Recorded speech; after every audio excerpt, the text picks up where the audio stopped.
Alright, hello everybody, welcome back to the stream.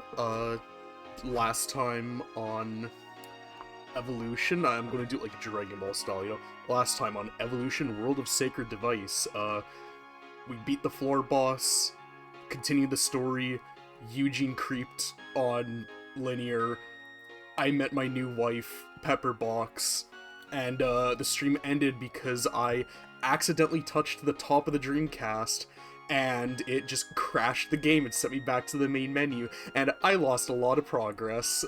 I say a lot. It was actually like maybe 45 minutes actually of progress, because I was mainly just like dicking around in the dungeon and like just joking around with people in the chat. So we're gonna actually like make progress tonight. We're gonna like actually properly play the game. I won't be distracted. So let me just get an itemized, like,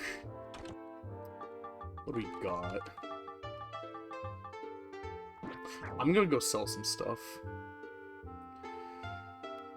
But yeah, how was your guys' last few days? Do anything nice? Do anything fun? Do anything cool? Cause let me tell you, the last time I streamed, I wasn't expecting to go for, looking at the VOD, it was almost exactly 5 hours straight. So I had to render all of that to have it all ready for the following day. Plus, I also had all the bits to chop out for reels and shorts, so that took even longer. And then I also had to make thumbnails for everything and get everything ready and do all of that, and I didn't sleep until, I think it was like 8:30 in the morning. I was up for a really goddamn long time. Honestly, I feel like it's because I crowned that monster before, like, starting the stream, because I was worried. I was like, oh, I'm so tired from work. I don't know if I'm going to have enough energy to do all this. Well, hey, guess what? I sure did get a lot of energy, and, guess what? I don't know if my mic is picking it up, but I have another one with me. It's another Aussie lemonade. I'm gonna chug it, I'm gonna drink all of it, and I'm gonna get really hyperactive and, like, really, like, jittery, and I'm gonna start singing Crazy Frog. It's gonna be great. God, I had so much stuff in here.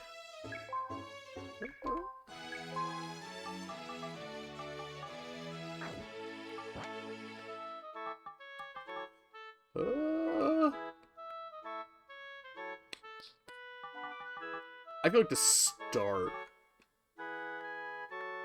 do I want these or these? Yeah, I'll just get a...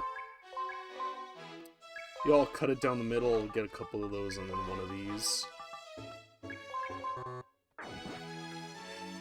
Cool.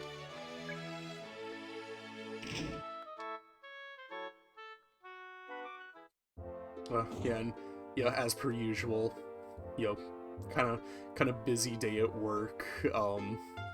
Really just long day at work, and like, man, I don't know what it is about working retail.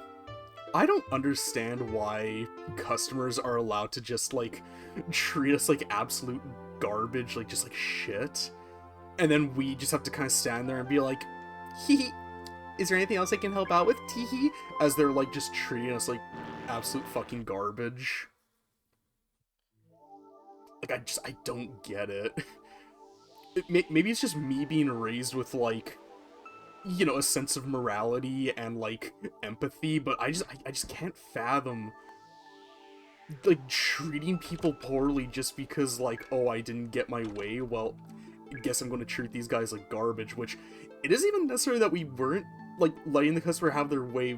Like, basically what happened was, we have these, I'll be completely blunt, really bad third-party Guitar Hero guitars. They're not very good. And somebody bought one a couple days ago. Then they came back with, like, their mom, and they're like, yeah, the guitar isn't working right, the buttons just don't work, and, like, when I try to strum and click, it isn't working. And it's on the Wii, so already any, like, Guitar Hero Rock Band games on, like, AV, I just do not like playing them, because no matter how much you try to calibrate them, the calibration is just always off, and it always just feels like absolute, like, ass. So, you know, I get it all hooked up, ready to go. So immediately I notice the buttons are all working in the menu. The strum bar is working completely fine. Now, my big problem, my big mistake was I forgot to do the calibration for the game before going into, I think I played Story of My Life on hard.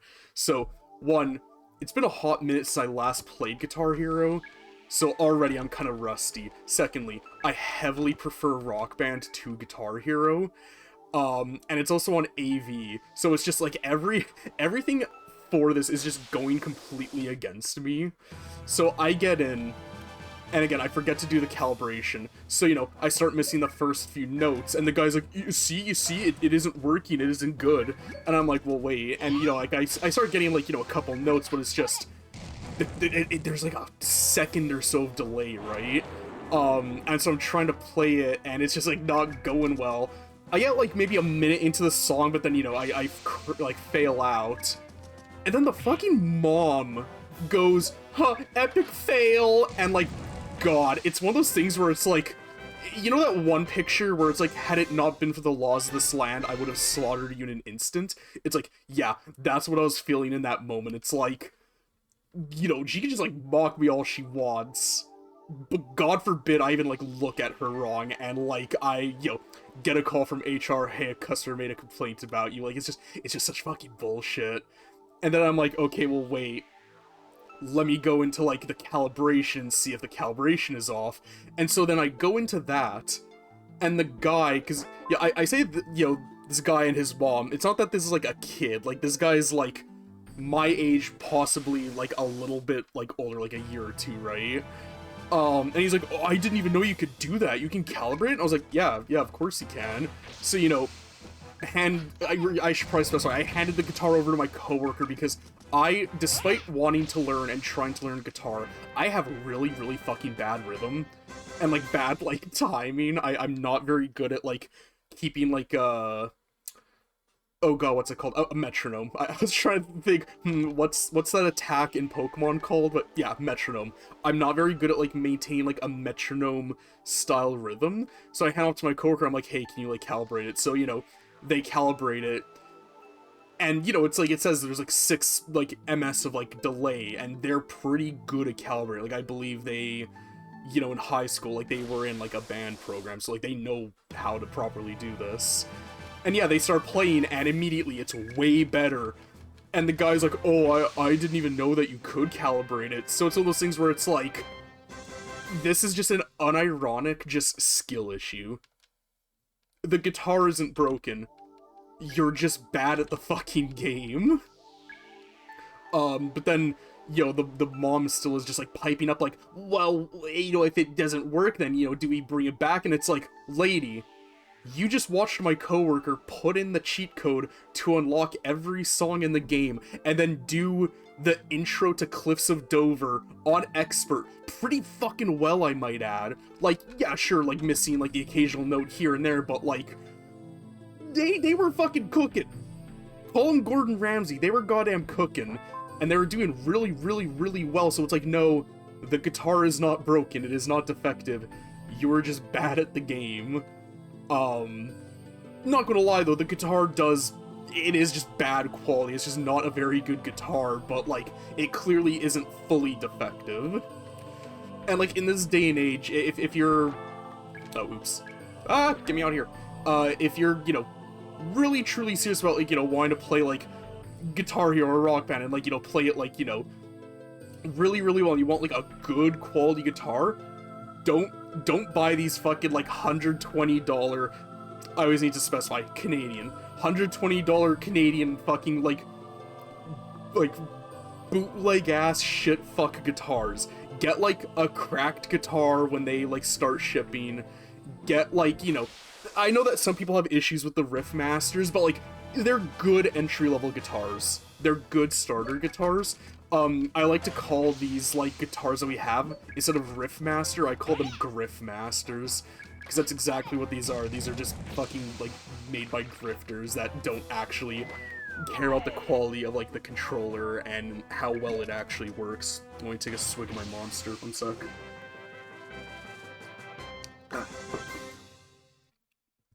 God forbid I ever drink water. I will do anything but drink water.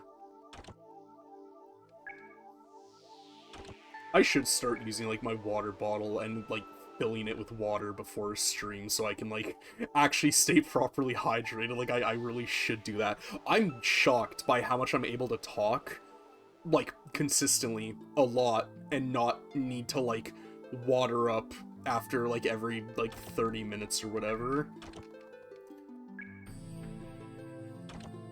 I feel like my, like, memory and, like, focus issues are in part due to just me not drinking enough water consistently. It's not that, like, I never do, but, like, I definitely should be drinking more. I feel like it's something I should work on. I say as I, you know, have a swig of my Monster. My Monster at 9:12 p.m. If there's any kiddos in the chat, don't live like me. Don't strive to be like me.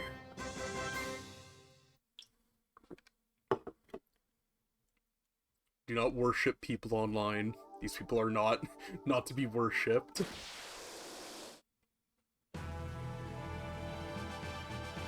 But yeah, no, like, just the way that the, like the mob just, like, basically mocked me. Like, it's one of those things where it's like, lady, I do not like you. You are not a friend of mine. Even, like, I don't mock my friends or, like, belittle them whenever they, like, make mistakes. Like, you know, unless, like, how do I put it? Like, I let people set the standard first. If people are, like, you know, kind of playfully, like, you know, ribbing each other, then, like, yeah, I'll do it too. But again, I let others set that, like, let them establish that before I start doing it. It's like people who, when somebody, like, falls down or gets injured, instead of, like, checking on them, they just start, like, laughing, or they're like, oh, man, did you see that? Like, it's like, dude, check on them first. Make sure that person is, like, okay and doesn't need immediate assistance. Because if they do need assistance, you need to help them, like that, like, immediately. Get them help. Now, check on them, make sure they're good. Then if they are good, and, you know, you're friends with them, and they're in good spirit, then okay, you know, give them a bit of ribbing, that's fine. But, like, when it's complete strangers that I don't know, like, at my work, and they're, like, like, mocking me, and, like, you know, making light of, like, an issue I'm having, it's like, dude, you're a fucking asshole. It was, like, one time when, like, I was getting a game for somebody, like, you know, a brand new game, got it out of the, like, our locker thing, and, like, you know, I was just having Butterfingers that day, accidentally dropped it on, you know, a stress mat, a very soft mat that is made to, like, you know, if something drops on it, it will just, like, break. It's, like, you know, plush, kind of. And the guy was like, oh, yeah, I guess you broke it, guess it's free now, and it's like, no, you fucking dickhead. If it broke, I wouldn't be able to sell it, we would just, you know, send it off to, like, defectives. It's just kind of in that whole genre of, like, you know, like, for anybody that works retail, when I say this, you'll know exactly what I mean, but, like, retail customer jokes? Like, that shit is, like, just the absolute fucking worst. I feel like my mic's a little loud. Let me, there, okay. Test. Yeah, I think that's, maybe a little lower. Test. Yeah, I think that's fine now. Okay, yeah, I just don't want to be, like, like, blowing people's eardrums out, just, like, when I'm fucking gabbing about my, like, dumb shit. No, but yeah, like, you know, the one that everybody knows, the one that God makes me just, like, roll my eyes back so hard I can see, like, down into my throat is, you know, you're trying to scan something, it isn't scanning, and then they go, oh, if it doesn't scan, it must be free. It's like, what if I just, like, climbed over the counter and just, like, smashed your skull into, like, a clean pulp. Like, just cratered it. And for the sake of context, Twitch, this is not a threat, this is just a joke. I am not actually serious. God, blindness sucks. Yeah, I'll just wait for this to run out. Oh god, the other one that just makes you groan too is, hey, is there anything I can get for you? Oh, $1 million bucks! Like, you're so fucking funny. Haven't heard that one before. I remember because my very first job that I ever worked was, a place called Dollarama. It's like, think of it like, the Canadian equivalent to, like, Dollar Tree in America, where it's, you know, like a discount dollar store. Started working there, like, right out of high school, you know, just needed a job. They were hiring, get my foot in the door type of thing. What does lumpy frying pan do? With a bumpy bottom. Yeah, let me... Do you have...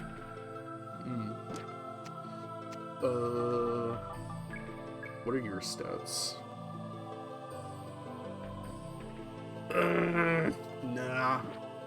I like the lucky frying pan. That thing activates, like, a lot. So I'm just gonna keep the lucky frying pan on her. But yeah, worked at Dollarama, and, yeah, God, I can say... If you think, like, just general retail customers are really, like, just dumb and stupid, wow. Dollarama customers were on a whole other fucking level. And so I haven't necessarily that, like, they were just, like, really stupid and ignorant, but a lot of the time they would, like, kind of act like they were above you, like, you're working at Dollarama? Pfft, yeah, okay, like, you know, like, just kind of being, like, very demeaning, yet at the same time requesting and demanding service from you, which I've never understood. Like, you're gonna mock and insult somebody for the job they're working, yet you're going to continue to use their services. It's like, oh god, people that, like, like, I guess, like, talk down, like, fast food or, like, food industry employees. It's like, you know, like, somebody who's like, oh, yeah, my friend works at McDonald's, what a fucking loser, huh? Yeah, okay, I'll get a number 5. It's like, man, you can't do that. Like, you can't just, like, mock and diminish a service while also demanding said service. Like, it's just lame. And, like, man, you're gonna mock the people working there making your food, gonna say, oh, it's like a, you know, a shit job, nobody should be, like, working it type of thing. It's like, well, if nobody's working at the McDonald's, then who the hell is gonna make your McDouble? Who's gonna do that? You can't just, like, you know, down talk these, you know, I consider them kind of, you know, the backbone workers of society, like, you know, food service workers, retail workers.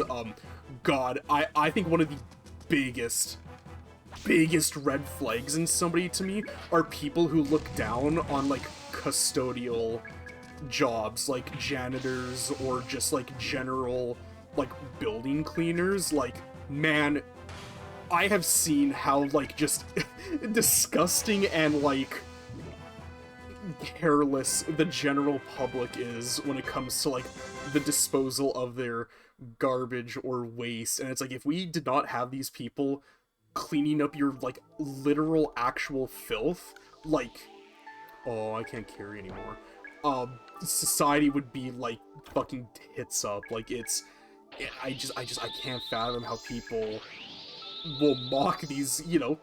It's almost like a few years ago we had this term, you know, essential services, essential workers, yet you know, people have just already forgotten how, you know, once these different, like, industries had to, like, basically stop and shut down for, you know, X amount of time, things kind of went tits up, like, really fucking fast, because, oh, you can't just order out anymore, you can't just get, like, a fast bite to eat.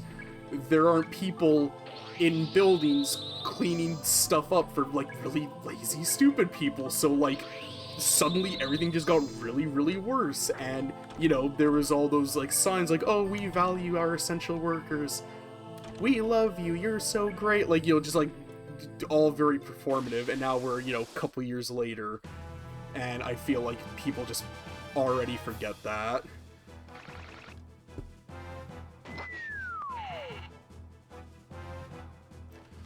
I feel like COVID too, just like, cause like there was always like, you know, kind of like rude, ignorant people, but like, man, something about COVID just really fried people's brains. And once, you know, we could just kind of go out, socialize, go to stores, just, you know, do what we used to do, quote unquote. I feel like it's so crazy, especially as like an introvert. During lockdown, which I never got a single day off during lockdown, because thank God Dollarama fought tooth and nail with the Canadian government to, you know, establish, no, we're an essential service, we're a grocery store, which is such bullshit that they were able to get away with that. So we had to stay open the entirety of COVID, and let me tell ya, during COVID, I saw the absolute worst in people come out constantly. People would just treat us like absolute garbage, and it was insane that people were able to just get away with that with no remorse. I'm trying to remember where I was going with that.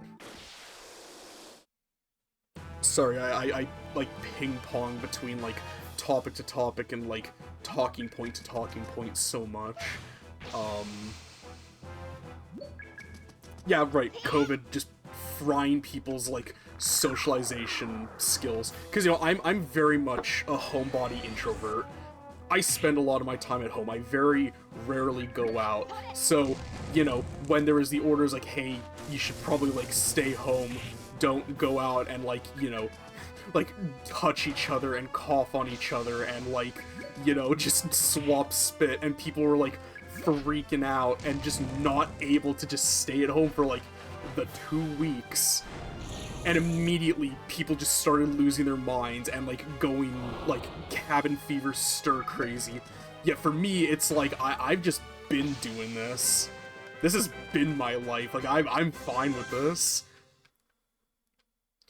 God, and speaking of that too, just because I started working at my video game job. Yeah, I guess I can say where it is. It's you know, place called PNP Games. Great place, wonderful. We have a web store. Go shop on there. I am not sponsored by my own work. I'm employed by my own work, but I'm not sponsored. And hey, you know what? If you order something on the web store, there's a chance it might be packed by me. Isn't that cool? Isn't that wacky?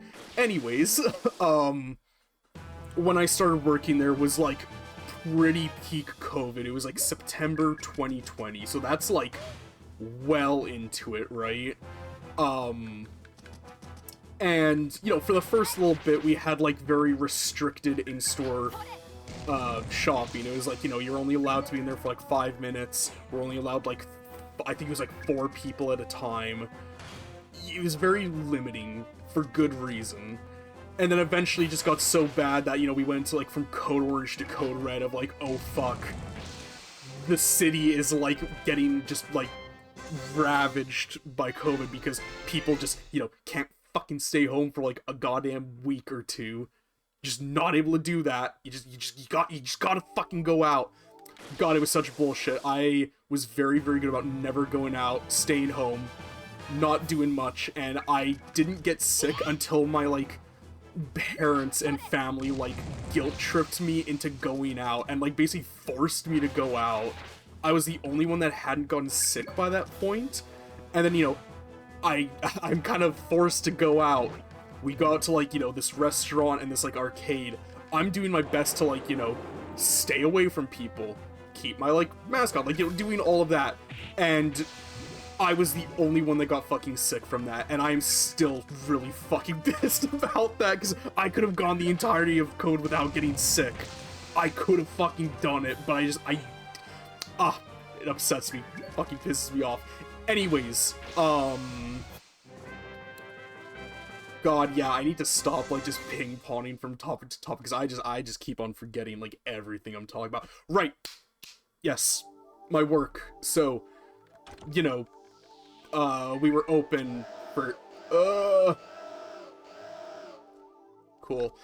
You know, we were open for in-store browsing, but then it got, like, really, really bad, and then we closed down, and we, you know, thankfully, they'd set up the web store kind of in advance, like, you know, kind of having the foresight of, oh god, we may have to, like, you know, more so focus on this than, like, in-store retail shopping. And so we were able to convert to curbside only, where basically the way it worked was we were in the store, people could, like, order online, and then, you know, we would pick it from our stock, give them a call and be like, hey, your fucking Glupshido game is ready. Yo, Jimmy Bingus and the Scrummy Kringus, it's ready to be picked up. When you come, call us, let us know, we'll run the game out to you, we'll just have to see a piece of photo ID, you know, make sure we're handing it to the right person. And, you know, it was gorgeous. It was so beautiful because nobody was allowed in store, so we didn't have people coming in, ruining our game sections by, like, putting games in the wrong place, or just putting games on top of the games, like, on the shelves. It's kind of hard to explain, but basically instead of putting them, like, you know, properly spine out like any normal person would, they would put it, like, horizontally on top of the rest of the games. They do that.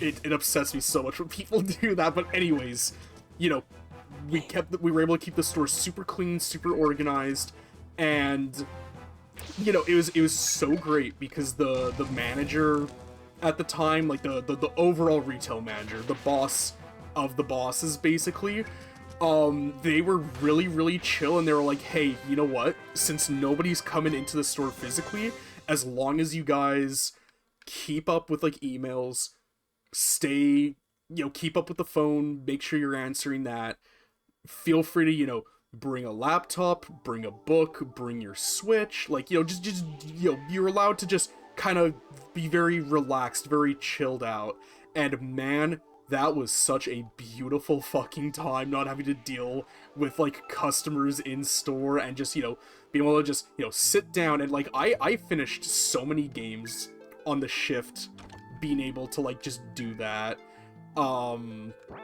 Is that the all-person? That is, okay. Yeah, I finished so many games on the shift. Me and a coworker, good friend, big love to them. If they're watching, they know who they are. We watched so many, like, different, like, animated series and cartoon, like, we would blow through, like, entire entire seasons of, like, Futurama, or, like, Family Guy, The Simpsons. We watched the entirety. Whew, that's pretty good. Let me,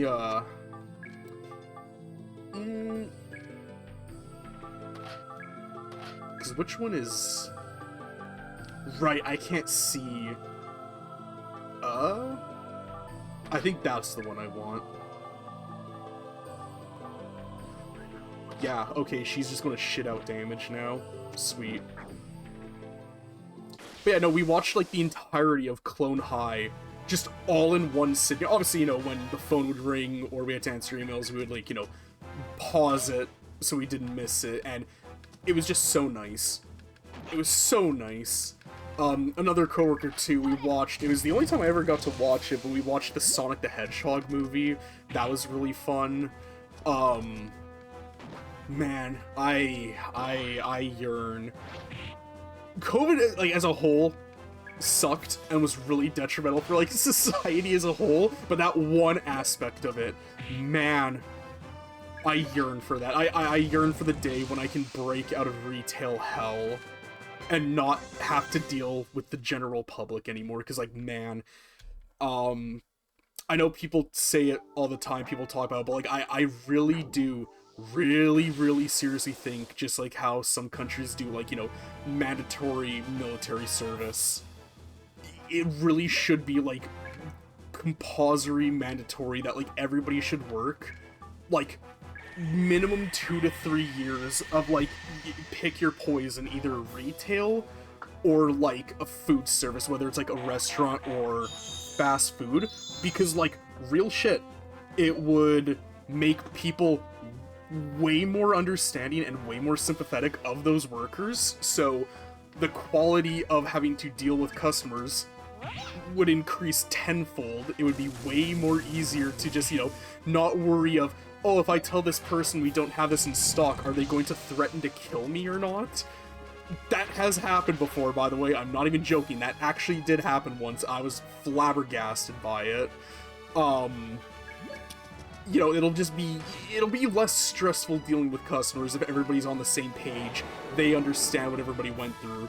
And it would also guarantee people jobs, like, you know, right out of high school. So, you know, everybody will be guaranteed a job. You'll immediately have your foot in the door. You'll have job experience. That way, you know, when you are good to go and you are good to, you know, get a higher paying, you know, more, you know, a higher end quote-unquote job, you'll be more prepared for it. You'll have that experience. You'll know how to not be like a shithead in the workforce, because, man, that too, especially at, like, Dollarama, there were so many times where, like, you know, we would hire somebody new, like, fresh out of high school, or because Dollarama could do, like, high school hirings, because, you know, there's nothing that we're selling that, like, is restricted, right? Like, you know, Dollarama, no 18 plus products, so, you know, they could do, like, I think the youngest they were legally allowed to do, I think it's, like, based in Canada, it's like 16, I think was, like, what they're allowed to do. We would get some people that were just like, you guys are some real impolite shitheads. You need some sense, like, smacked into you.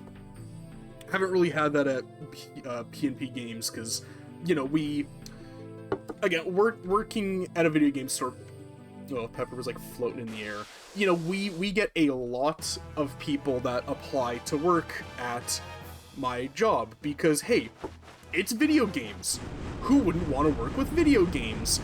Because I feel like everybody assumes we just do nothing but play games all day, which is just, like, that could not be further from the truth. In all honesty, like, we do a lot of shit on a day-to-day basis. There's, you know, answering emails, phone calls, receiving new and used, like, stock, and having to do and process trades, because people can just, you know, at literally any point in the day just walk in with it's always the same, it's a dirty blue Walmart bag, and they say, oh, I've got some trades I'd like to do, and then before I can even say anything, literally I go, and then they'll just start dumping the games onto, like, the counter, and guaranteed it's just a pile of, like, PS3, Wii, and 360 games, maybe, like, you know, a PS2 original Xbox game, but it's always like the same sports games every time. I always joke that my city has been sufficiently strip-mined of all, like, the really cool exotic stuff for trade-ins, and now it's like we're only really seeing, like, you know, the leftovers, the sloppy seconds that people are like, oh, well, I guess I'll trade this in type of beat.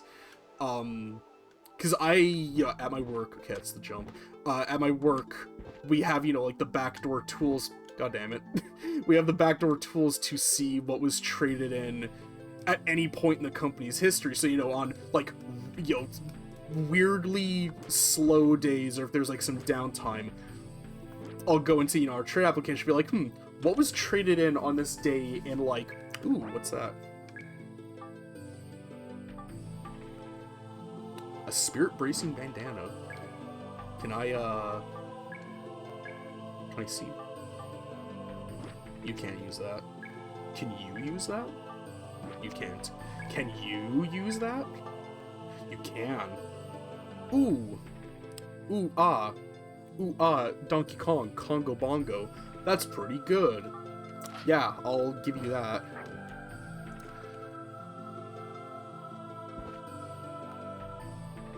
But yeah, you know, like, let's say, like, today, you know, I'm gonna date this stream, June 23rd.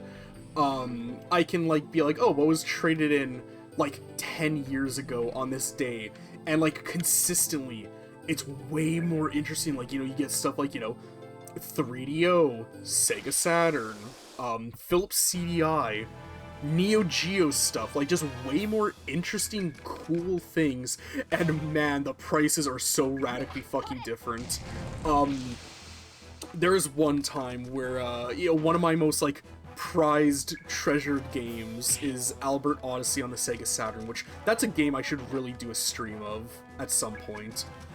Definitely not after this, because I feel like I've done way too much Sega consoles, like, basically back to back to back. Yeah, I've done Saturn Resident Evil, then Separation Anxiety, and now I'm doing this on the Dreamcast. So I'll put that one off to the side, and, when there's a couple more eyes on me, I want more people to know about that game. But, that game, Albert Odyssey, God, I think I paid, like, $300-ish for that. It was about, like, a year and a half, 2 years ago I bought that. So I can't remember... Ooh. So I can't remember, like, exactly off the top of my head how much I paid for it, but it was a lot. Probably more than this game ever should be worth. And I remember one time I was going through our trade application, just looking like, oops. What stuff was traded in. And there was, at one point, like 10 years ago, somebody did trade in Albert Odyssey. And we gave them, I think, like, $3 in store credit, and it sold for, like, $12.99. And I just constantly think of so much of how, for the longest time, Sega Saturn was like, you couldn't give it away. Same as, like, Sega CD. Sega Dreamcast, kind of. Sega Dreamcast always had, like, a little bit of a premium price tag on it, but premium in the context of, like, 2012 prices, right? So not terribly more expensive, just, like, a little bit. But, like, Sega Saturn specifically, my favorite console of all time, a console that my goal, my dream is to have a full master set of, and there was a point where you literally couldn't give these games away. Nobody wanted them. Nobody was buying them, and they were dirt fucking cheap. And again, it's just one of those things where it's like, I think of how it's like, I was born too damn late. I should have been born a couple years earlier. I could have gotten a job sooner. Could have started making money sooner. I could have started collecting games when it wasn't, like, a freaking investment to do. God, I think I talked about it last time, but the consequences of the used game market and its impacts on society. I think it's so ridiculous how expensive games are. Like, it's insane. It's absolutely ridiculous. Because again, there's so many games where, like, I remember, like, when I was a wee little lad, when I was a chubby little, like, nerd dork idiot, going to PNP Games and looking at, like, the wall of NES games they had. Every game, the most expensive it was like $10. That was, like, the absolute most a game would be. You would get the weird occasional one that, like, got more than that, and there were always kind of expensive games, like Earthbound, also one of my most beloved, most treasured things that I own. That game is also that game was always pretty expensive, especially with how well known it is now. God, it's because, yeah, like, when I first got it, when I was, again, chubby little stupid nerd dork idiot back in, like, 2012, that was still, like, a $250 game. I had to beg and plead to get it, and that was, like, my birthday gift and my Christmas gift that year. Still have it to this day, one of the most cherished, like, items. But now that bitch we sell for, like, $550, and it's like, fuck me sideways. Like, the thing that's so fucked up about it, too, is that it was available on Wii U and also 3DS, and despite having it physically, I bought it on both of those as well. Plus, it's also on the NSO Online, so there's so many ways to, like, play it in a legitimate legal means now. But it just hasn't dropped in value. It's only ever gone up. Like, it's so insane to me, and it's such a shame too, because I love that game so much. It's such an important formative game to me. That's just, it's such a shame that, like, you know, for people that are very, very stringent, very, like, specific about wanting to experience the game on the original hardware as close as possible, which, good. I like that people want to do that, you know, experience these games as they were intended. It's just so impossible for them to, because nobody, especially in times of economic strife like right now, nobody has just $550 to just throw down on a fucking Super Nintendo game. Maybe like an entire Super Nintendo collection, like, you know, a system with the controllers and all the wires and guff, and like, you know, 30, 35 games. That would be, like, reasonable. You know, I should probably specify, too, good games, right? Not just, like, all sports slop and, like, fucking games nobody cares about. You know, good quality games.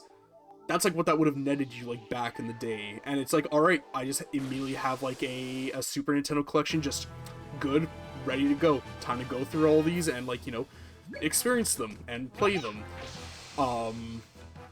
But now, hey, fuck you, pay $60 for Plok. You ever heard of Plok? Well, fuck you, pay $60 for it. That's another game I also need to play at some point, but, even though I have it physically, I will probably end up playing it through, like, you know, I'm about to use a dirty word, an emulator, because, if you haven't played Plok, one, cool-ass game, amazing soundtrack, really cool graphics, too. That game is hard as balls. That is an insanely frickin' hard game. You've heard of having no save function. Well, how about having no save function? And also having no password system. So this hard as balls game that's like 6 hours long, hope you got time to set aside, buddy, because you gotta play through all of this in one perfect go. You fuck up and lose all your lives, guess what? Back to the beginning with you, fucker. No, we don't care that you spent, you know, 5.5 hours of these 6 hours getting close to the end. You're going back to the beginning. Time to experience it all over again. Because I would love to beat that game, but, oh god, I do not think I could do it on original hardware. I have tried, and it is just... I don't even know necessarily if the game is, like, hard, like, actually hard, or if it's just the fact that, like, you gotta do it all in one go, and if you mess up at all, then it's like, you're paying the price, fucker. You're paying that bridge toll. You're going back to the beginning. It's time to experience boxing glove Plok in the first level all over again. And again, great game. Really, really, really good. Like, really, it's one of my, like, favorite, really stand out, like, underappreciated, underrated Super Nintendo games. But, like, man, it is really hard. I may also hold out and hope that they may put it on the NSO online, so I could be like, oh no, I'm playing in official capacity, and I have save states. It's a win-win. Cause man, I think it's really annoying when people are like, oh, you beat this, but you use save states. You didn't actually beat it. It's like, man, I'm sorry, I get where you're coming from, but, like, I do not have the patience, or, more importantly, the time for some of these games. Like, you gotta understand. I say a 9 to 5. My hours aren't literally 9 to 5, but it's effectively a 9 to 5. When I get home, I don't want to just be like, well, I got my ass beat at work, metaphorically, by, you know, customers, and just stress. Time to get my ass metaphorically beat by Plok now.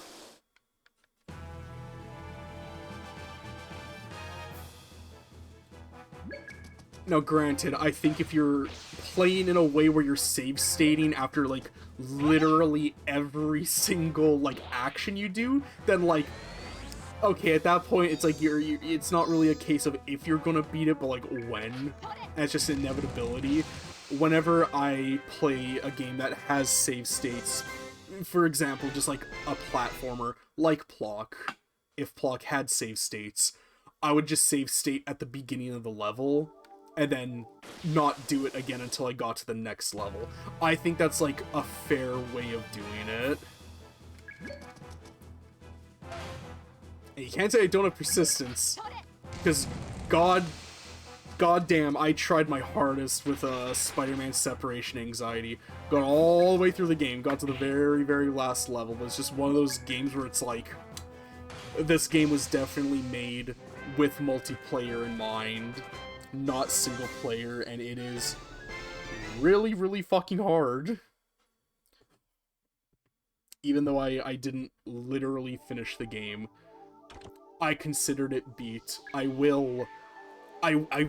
promise I will go back and finish it on stream at some point, though, when I get a friend interested that has the time to come over and beat it with me. Because I asked my best friend if she wants to do the Clubhouse game stream the night before we do the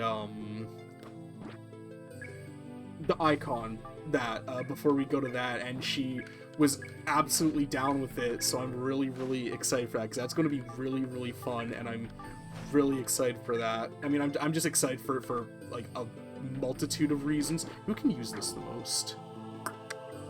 Yeah, you know what, you...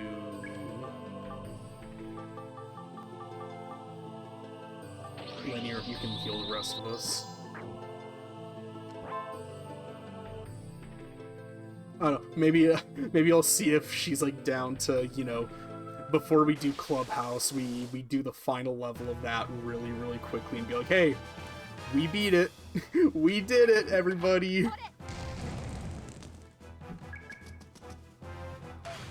My other friend, too, the one that I was, goofing and gaffing with in the chat in the last stream, she really wants to do, like, a lot of streams with me. She really wants to play, I believe it's Tales of Xillia, and I think that'd be really, really fun, because I've never really gotten to play the Tales of games, but I've heard they're really, really great. I started Tales of Berzia, I think it is, the one that stars Velvet Crow, aka Female Guts from Berserk. I started that one, and I was enjoying it, but as I've mentioned before, I have a great tendency to be like, wow, this game's so awesome, I'm really enjoying this, and then I just drop it for like 3 years, and then never go back to it, and that, unfortunately, was one of those games that I really should go back to. But I feel like, especially if I'm having somebody come over and we're playing it, and especially on stream if we're doing that, that'll give me really good impetus to, you know, fully see it through to the end. And I also think, especially because I'm, like, she loves the Tales of series, like, it's one of the series that she just talks up, like, all the time, so I can only assume she knows Tales of Xillia, like, really, really well, so it'd be kind of fun playing a game, having somebody there that, like, knows it really, really well, kind of guiding me through it. It's like, in my Resident Evil stream, that one stream that I did where I had, like, that person that, like, does the knife-only playthroughs. God, I really wish I remembered their username. If somehow you're watching this, or somehow you see this, God bless you, you were awesome in that stream. Also, your content's, like, really awesome, too. I checked it out afterwards. You are crazy talented and really, really, like, good at what you do.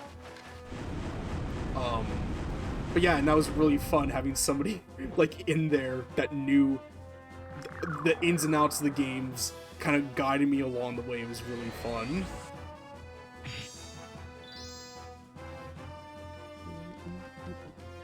And I don't know if I'm gonna go, like, crazy, stupid hard late like I did last time, where, you know, I went for like 5 hours and I went until like 2:30 in the morning. It was just absolutely insane. That's what having a day off the following day does to a motherfucker. Because for the longest time, like, better part of like 6-ish or so years, I have been very like just always nocturnal. I've always just been kind of a night person. I think we gave specifically morning people, way too much goddamn power in society. Because what do you mean sleeping in until 12 a.m., or I guess 12 p.m., sleeping in until 12 p.m., like, you know, lunchtime, afternoon, is bad, and I shouldn't do that. And yet, like, waking up at, like, the ass crack of dawn, 6 a.m., that's, like, that's the good one. That's the one to do. I really do feel like, I don't know what the logistics of this would be like, but, you know, a lot of cultures generally would have, you know, one half of the civilization be very active during the day, and then one very active during the night, especially like an early human civilization, you know. The nighttime people would be up to, you know, kind of patrol and guard and make sure the people that were active during the day were safe. And I feel like we just kind of dropped that as a society.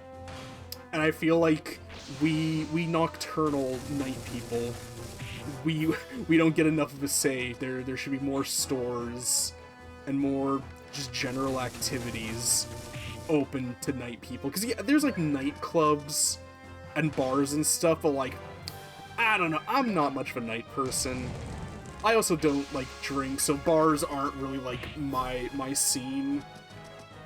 Like, why, I don't know, why can't I go to like, I don't know, an arcade at like 3 a.m., play some pinball for like 2 hours?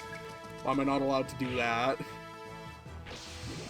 How come I have to go to an arcade at like 3 p.m. on a Tuesday and go play pinball then? I want the neon lights. I want the nighttime backdrop. I want to feel something. I want to be the pinball wizard. All right? I want to show off my supple wrist. How do you think I do it? I don't know. What makes me so good? That's a good-ass song. I like playing that song in Rock Band 2.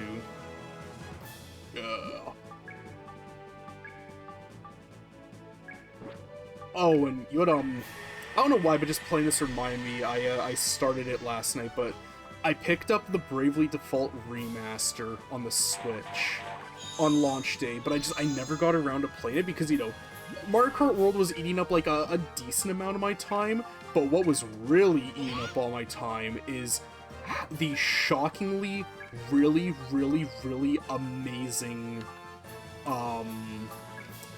Switch 2 port of Cyberpunk. Genuinely amazing how good it is and how like well it runs. Anytime there's like a little tiny bit of slowdown or like, you know, some slight like lighting glitches, I always just remind myself, this is running on a Nintendo system. This is running on like a Switch, which is like insane to me. If you told me like 2-3 years ago that the Switch would, a Nintendo console would not only be running Cyberpunk, but running it really, really well, I just would not have believed you at all. But I finally got around to starting Bravely Default, and yeah, it's a really, really good remaster. It's really, really pretty. I can't remember if the cinematics were in the original version, because it's been like 10 plus years since I played the original, but like the cinematics that they did in the beginning, when it's like introducing the different characters, are all really pretty and look really, really, really cool. And they're really well made. They you know, I criticize Square Enix a lot. I think pretty rightfully so. They make a lot of really dumb decisions. But Matt, there's one thing that Square Enix is really, really good at. Just like with Blizzard. Again, I criticize the fuck out of Blizzard because, you know, just how hard of a fall from grace they've had. Just like Blizzard, Square Enix, oh shit, it's a monster room. I think that's what they're called in Mystery Dungeon. Square Enix makes absolutely just amazing cinematics, like so much. So they're so good. Yeah, you blow up now. And yeah, there's the ever-looming controversy of just, you know, the game key cards, which is like... it's one of those things where it's like... I'm not upset, or I don't, like, hate the game key cards, like some people, like, really, really despise them. I don't hate them, but I'm also not, like, super thrilled about them. They're... Because, like, my biggest issue, I don't mind buying the game key cards. If I really like the game, you know, it's still a cartridge. It's still something to put on my shelf. And I like that. It's fucking miles better than a code in a box. I'll fucking give you that. It's way better than a code in a box. But my biggest issue is just how much space it's all gonna eat up. Because that's, like, that'll fill up real fucking quickly, and especially considering the only official micro SD express card by Nintendo is just 256 gigabytes. That's gonna fill up really, really fast. I mean, Yakuza 0, which I also got, again, also plays beautifully on the Switch too. It is so fucking good. Really, really good port. That's like 54 gigs, I think, and that's like, if the Switch 2 has, you know, it says 256, but it's actually more close to like 230, that's like a fifth of the storage just like there, gone immediately on one game. So like, not great. It's not too good. Because I think I've mentioned it before, but I remember reading a comment that it kind of summarized up my feelings cumulatively on the game key cards as a whole. They are a good solution to a problem that just should not exist. There's no need for there to only be the one key card size. And for the longest time, I'd always tell people, don't blame the developers, blame Nintendo, because Nintendo's only offering the one size. But now my opinion, I guess, has kind of changed on that, because I learned it's not even necessarily Nintendo's fault that they're only given the one size, because they're not the ones making the cartridges. It's primarily, I think it's Samsung that are making the cartridges. Yeah, in fact, I wanna fact check myself really, really quickly, make sure I'm, like, actually not, like, spreading misinformation, because there's so much misinformation about the Nintendo Switch 2 spreading like crazy, and I want to try and help combat that, because god, it's insane. So let me make sure I'm actually correct on who's making the cartridges. I will need a moment.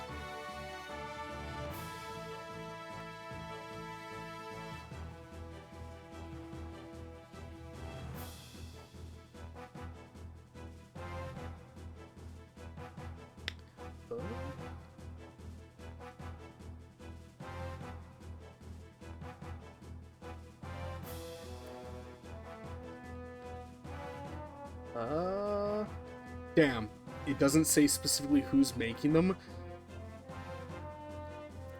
I'm pretty sure it's Samsung. I want to say it's Samsung. If it isn't, my sincerest apologies. But I think it's them. Because apparently Samsung, again, assuming it's them, you know, put an asterisk, this is assuming it's them, they are only making the 64 gigabyte and then the game key cartridges for Nintendo, like they're manufacturing them, because according to them, it's just too prohibitively expensive to make smaller cartridge sizes with the resources that are available. Now, if the Switch 2 starts to do really, really well, and people make it clear that, hey, we want more, or even not necessarily people, but just developers make it clear, hey, we want more cartridge sizes for better variety, then who knows, maybe Nintendo can strong-arm Samsung into making that a reality. It would be very, very nice, but again, for me personally, like, I'm fine with the game key cards. I'm not thrilled about them. I don't think this is, you know, it's the next step in, like, you know, this form of media, but I think people are just a little too... just a little too angry about them. Just a little overboard, because the main thing that I always see are people saying like, oh, well, you have to connect to the internet to download this. You know, what if I don't have internet? What if I can't do that? And like, the needing like internet thing is just, it's so weird to me, because it's like, well, what are you using right now to bitch and moan about this online? How are you connecting to your Reddit, you know, your subreddit thread to complain about this? What service are you using? You know, like, it feels weird that, like, the complaint is, you know, you gotta use the internet to do it. It's like, yeah, you're using it right now, dog. Especially if you're able to hear me, if you're listening to me right now, especially listening to me live, you are using the internet. If you are interested in playing this game, just simply pop the game key card into your Switch, let it do the download, and then at any point you can just, you know, get the cartridge again. And like, Nintendo has, as far as I'm aware, no game company has shut down, because a lot of people are worrying about, oh well, what if they shut down like the store in the future, because they shut down, you know, the 3DS, Wii U store, the Wii store, 360 store went down, and those are all true. But I feel like a lot of people fail to remember that store servers and download servers are two very different things. And these game key cards work, they don't work off the eShop, they work off the download server. They may have to connect to the eShop, but for the most part, it is just you're downloading from the download servers.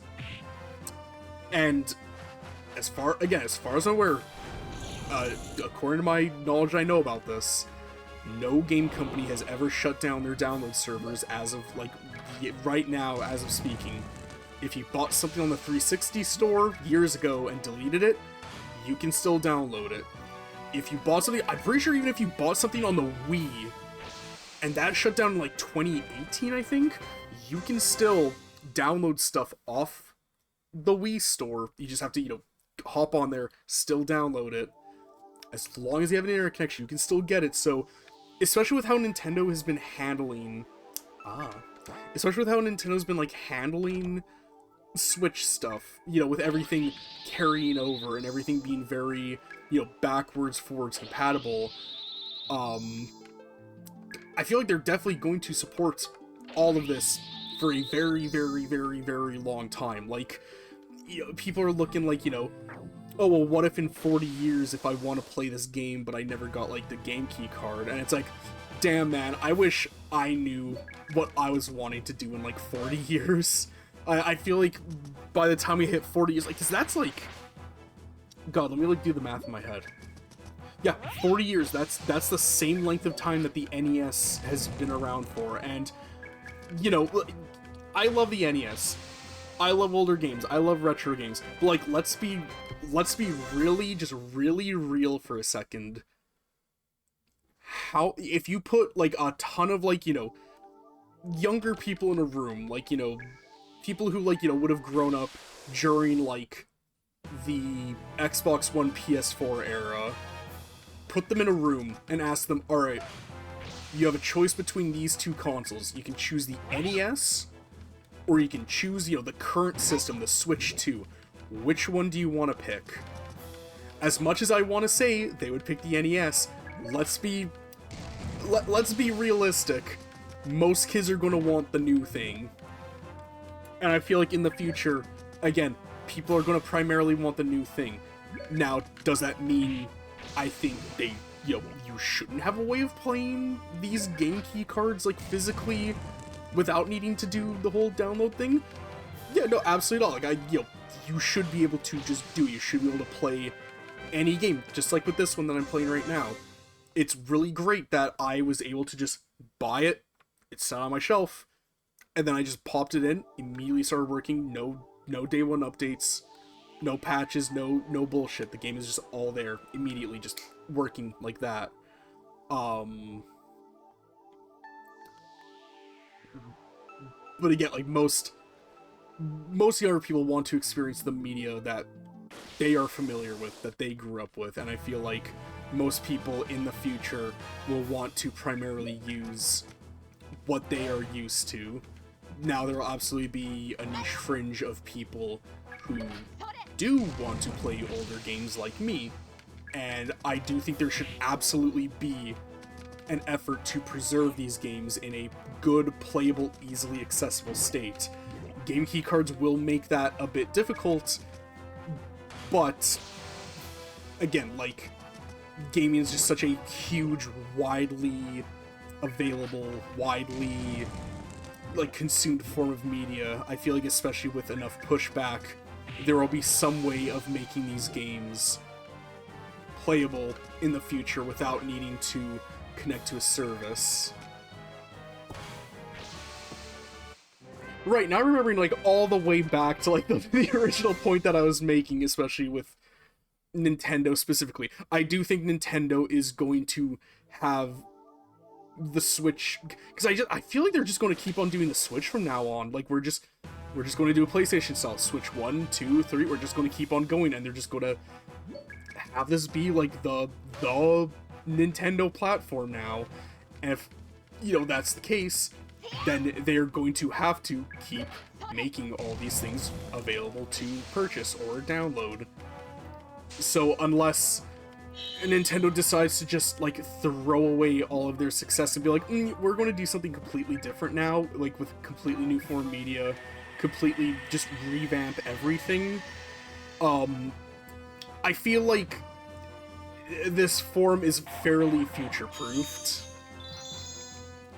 And I'm also not saying it's not okay to be against game keycards. That's totally valid. There is a lot to criticize with them, but I feel like people just kind of take it a little too far. Like, I see on the NS Collector subreddit, the amount of, like, vitriol and hatred I see spat at others for having the gall to post, like, oh, you know, finally got a Switch 2, and there's, like, you know, they have, like, a single game keycard game in there, or whatever, and, like, just the venom that I see just thrown their way is, like, absolutely insane to me. Like, you really, it's not that serious. If people want to buy these game keycards, it's fine. It is okay, because what else is your other option? It's either the game keycard, buying it digitally, which is, you know, just basically effectively the same thing, or just not buying it at all. I see so many people that say, like, oh, well, specifically on the, you know, collector subreddits, I see people being like, oh, well, you know, if they're going to do a game key card, I'll just buy it digitally. I don't care anymore. So then it's like, well, so then you are fine with buying it digitally. You are okay with not having it be physical. That's why all the hate. If you're willing to just immediately bend the knee and just get it digitally anyways, despite being a, you know, a quote-unquote very avid collector, why shit on others for having them or wanting to get them or, you know, buy them or whatever? I feel like this tangent has, like, spiraled completely out of control. I've completely lost the plot of what I was talking about initially. Basically, to summarize it up, as one game collector to another, you know, or not as one game collector to another, but as one game collector to the just game collector community at large, game collectors are really fucking annoying and obnoxious. Very elitist.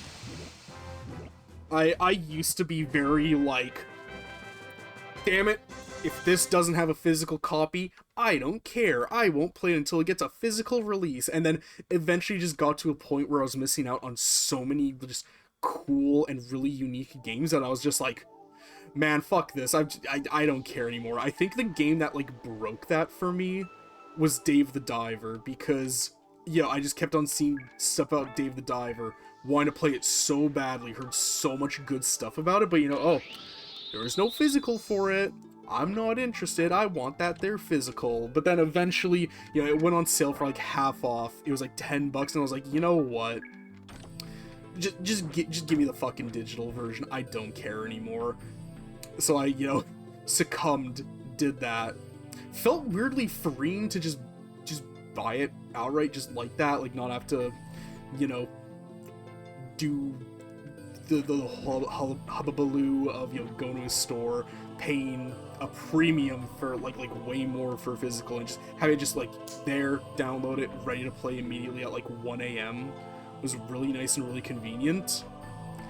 And then immediately, like I think a month afterwards, they announced they were doing a physical release of it, and I could have just waited, but you know, let bygones be bygones. At least that kind of broke my my stick up the ass about like digital like games.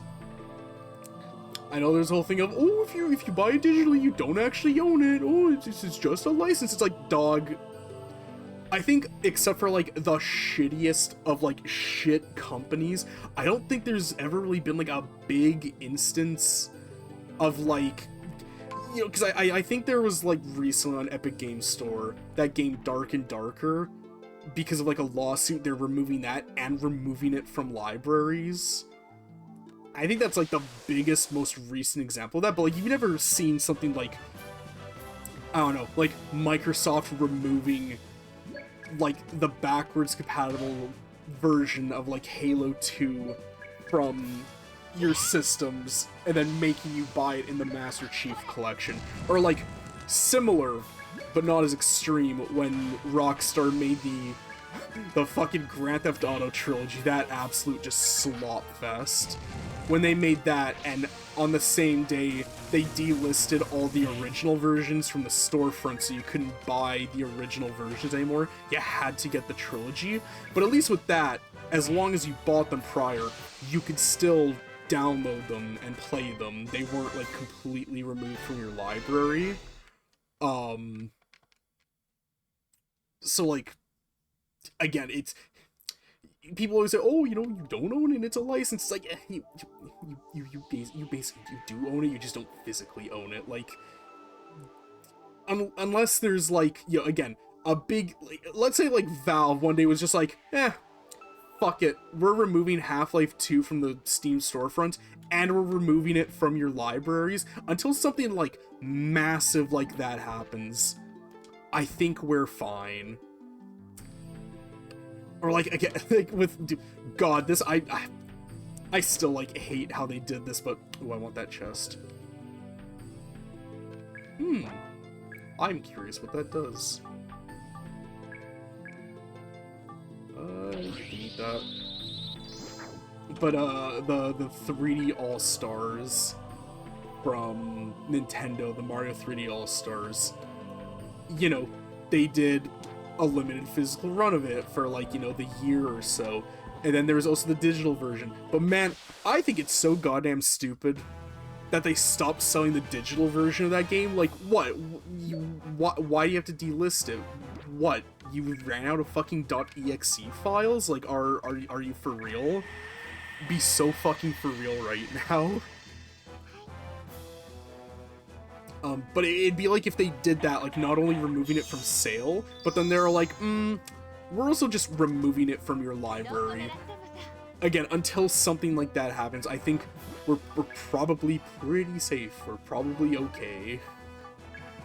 I think people get very caught up in the doom and gloom of game companies and the things they do. And again, there's a lot to very justifiably criticize and give a lot of game companies like a lot of shit for, but they haven't done anything egregiously bad, like just literally removing.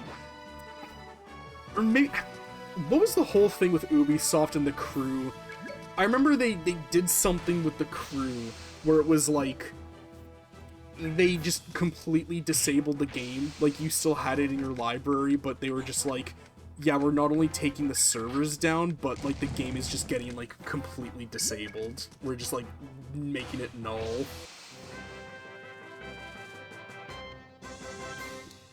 And I guess with that, there is an argument to be made of, you know, games that are always online and require you to connect to a server in order to play, stuff like that, you know, is really shitty and really bad and really like, oh, I keep on doing that, you know, very anti-consumer and very like really fucking bad. And again, one of the reasons why I hate Ubisoft so much, I feel like Ubisoft doesn't get nearly enough shit for the, like, egregiously bad consumer practices that they pull all the time. I feel like EA and other companies like them kind of overshadow Ubisoft, and Ubisoft is able to just, you know, kind of slink away into the background while other companies get crap for, like, the same exact things that they do. I don't know, maybe I'm just really bitter towards Ubisoft because of their treatment of Rayman, and how they just do not give a single shit about Rayman, and it will never fail to piss me off how horribly mistreated that series is.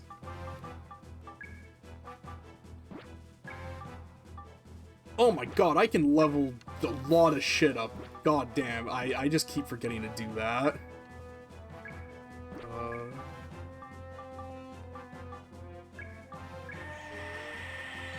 I'm curious, will this let us go first? I'm watching the bar.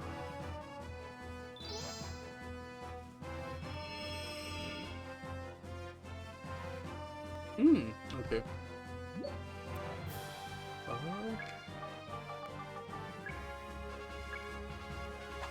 I think the wolves are weak to electricity, and these are fire? Yeah, they're weak to fire, alright.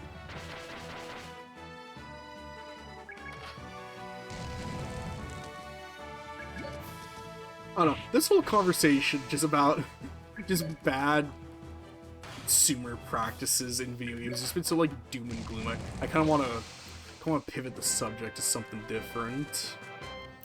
But what? That is the question. What do we change it to? We talk about instead. Wait, let me take a swig from my monster and I think finish it.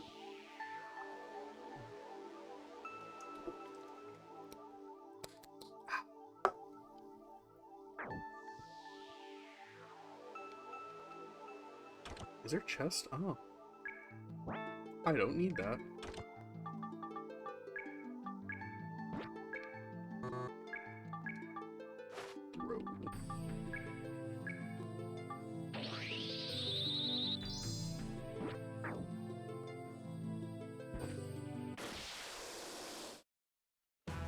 I feel like there's something that, like, I really wanted to talk about. Like, I was thinking about it at my work today, and I was like, oh, this will be a good topic to bring up on the stream, but I'm drawing a blank.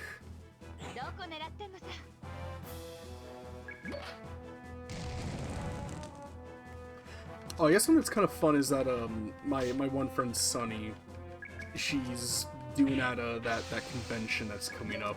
She's like, because she's, you know, on the committee, I guess, for it, doing volunteer work. She's been doing it like for like a super long time, but she's doing a position in the maid cafe because, again, anime convention, so there's a maid cafe that you can sign up to, like, go to, and she's gonna be participating in it. And I'm not entirely sure what the gimmick that she's doing is. I think she's gonna have like a sign that's kind of like a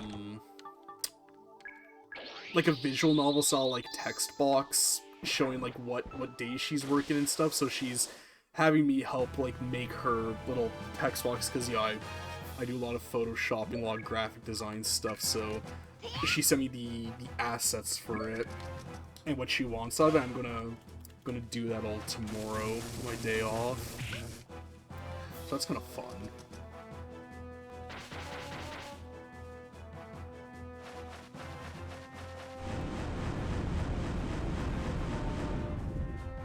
I guess at Icon too, there's usually a couple, like, video game booths, and I'm hoping to score some weird, unique games that I can play on stream later on.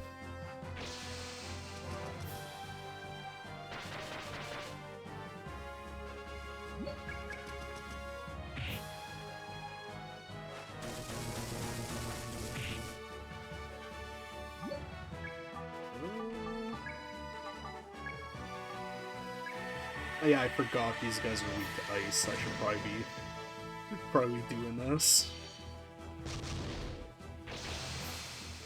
Whoa, that was a lot on that one. Crit. Yeah! That's my girl.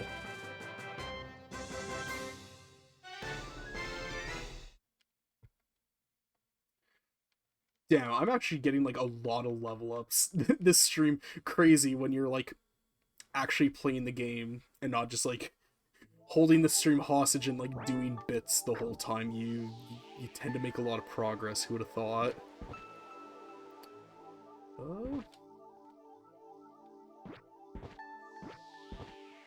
Oh, I can't jump up there. I gotta go through the enemy. Okay, where are they? Well, that's where they are.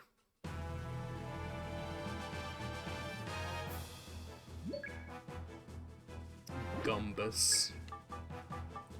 That sounds like the name of like a Smiling Friends character. Right, I forgot. I keep on forgetting to level up my shit.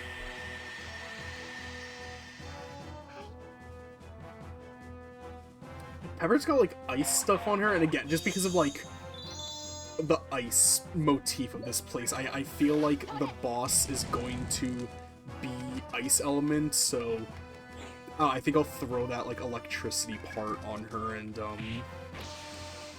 level that up not level it up, no wait, yeah, level it up, but by unlocking abilities on it.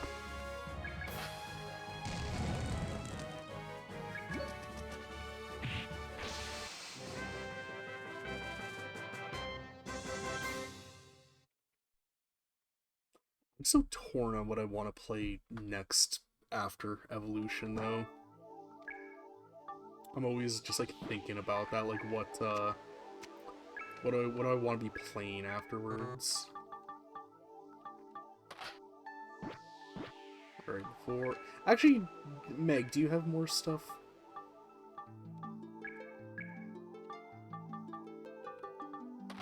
Yeah, I'm gonna swap that. Alright. Give me tons of stuff now. Ooh, that is pretty good.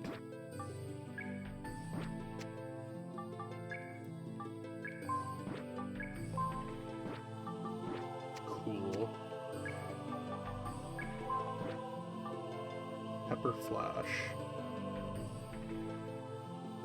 Damn, yeah, I feel like that's like big burst damage.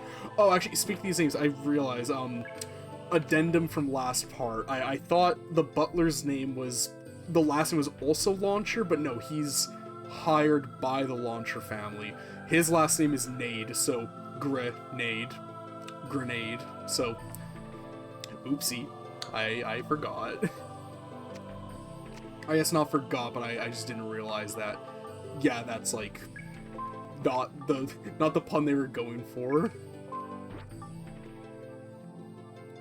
Oh yeah, I gotta level grind for that. I gotta get my hands on that. Yeah, just give me that already.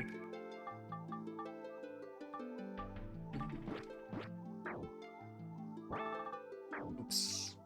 There we go.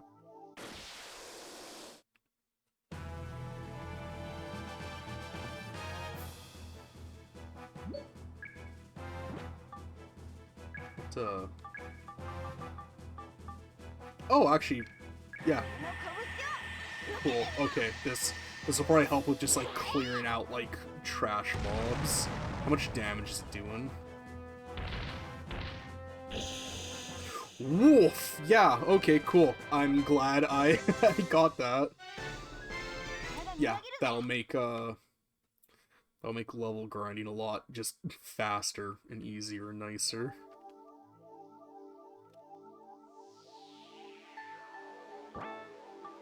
How much TP do I have now after? I got that. Can I get anything else? I can't.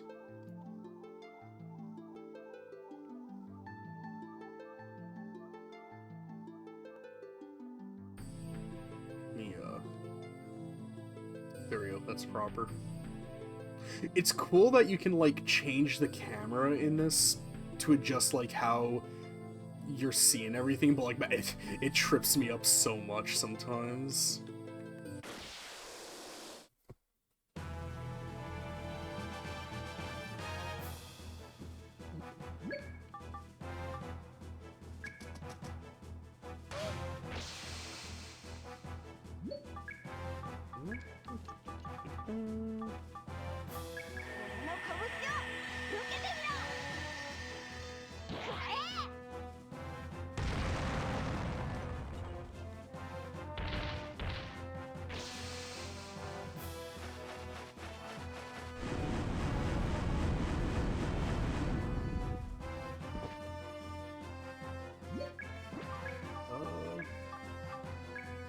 I'm gonna assume this will get them.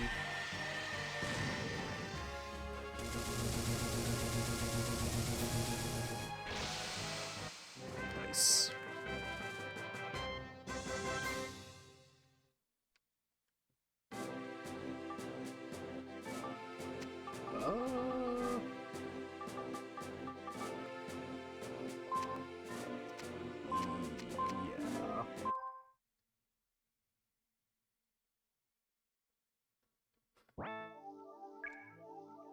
Oh, they're all fully healed. Any chests? No? Okay.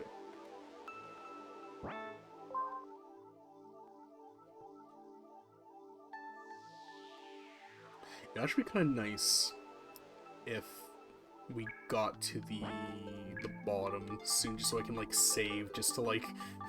God, after last time, I'm just so paranoid that, like, we're gonna be just, like, in the middle of just, like, playing regularly, and it's just gonna crash and just go... Right, what does this do? Okay, it's an appraisal item. I don't need you, I don't need you.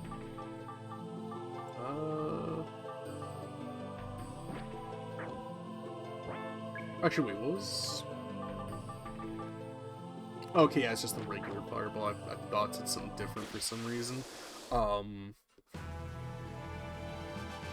Yeah, I'm just paranoid that the Dreamcast is just gonna, like, shit the bed and just be like, nope, you just lost all that progress again. Especially now that, like, you know, we're making, like, actual progress. It's like, ooh, I don't want to lose this.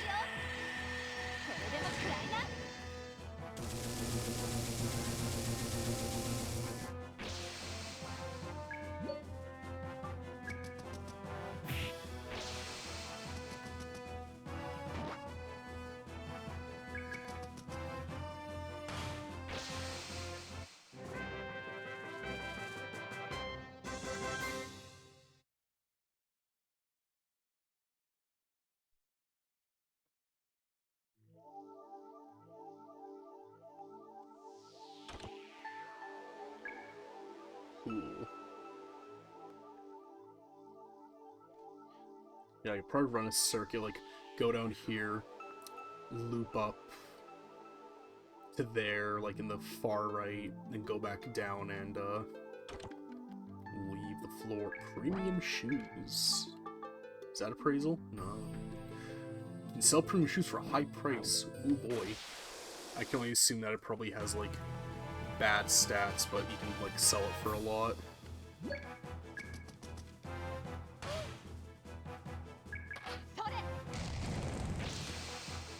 I should have Thunder Tornadoed that. Oh well.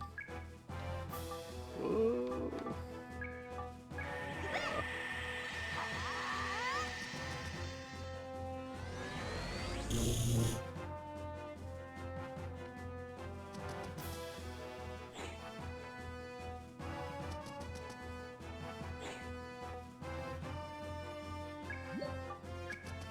Oh, I just remembered this, actually. At my work, I have, Maximum Carnage on Genesis on hold for me.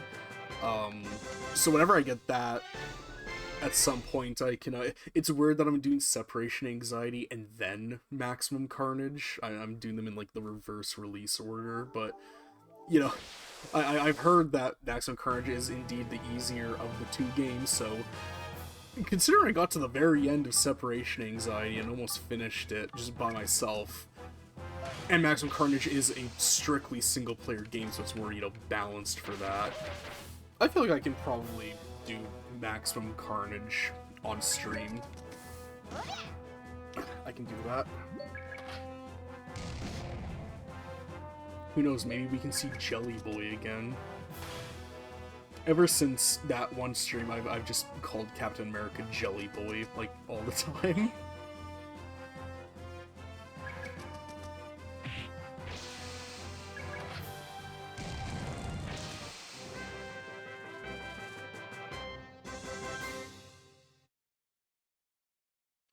Oh, you know, I don't think I ever finished a tangent that I was going on way, way earlier about a certain game that I want to stream. Yeah, I would love to stream the game Blinx the Time Sweeper. God, that's always so loud. I would love to stream Blinx the Time Sweeper, but if I'm going to do it, I'm going to have to get a Platinum Hits copy of the game, because I learned that the Platinum Hits version was rebounced to be a lot easier and just, I'll be frank, better to play than the original version. Hypothetically, I could get it on the Series X, because, it's available digitally, it's like, $5, usually goes on sale.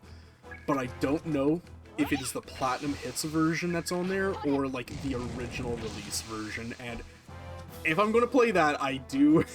I'm not afraid to admit it, I'm a little pussy. I need the easier version, because, God, that game is really, really, really hard. It's just such a shame that Blinx 2 isn't available on the backwards compatibility, because that is another just very, very good game. But, it's just not available. Microsoft just didn't make it able to be played for whatever reason.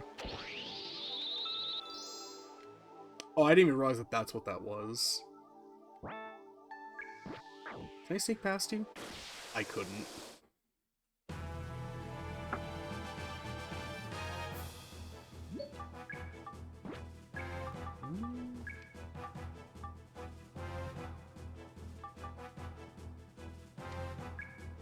What does this do? Does this just, like, make them all flee? What does it sound like?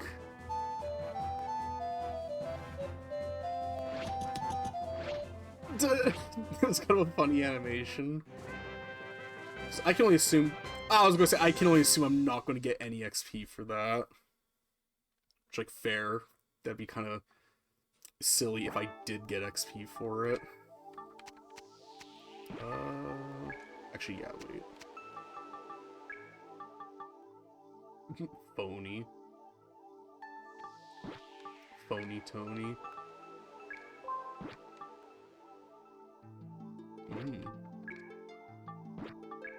Have anything else? Nah. Actually, do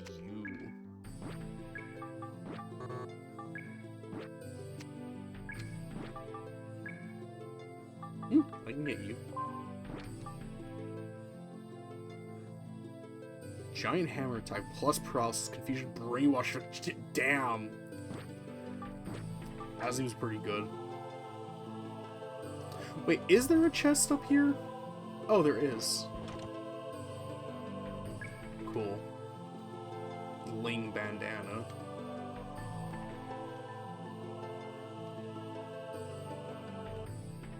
Oh, you just disappeared. I keep on doing that. I need to, like, stop doing that.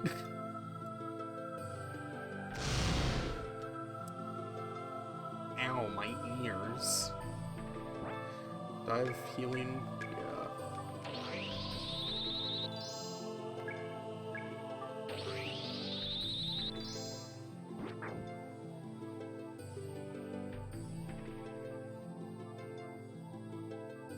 Alright, actually, here's a topic I can talk about.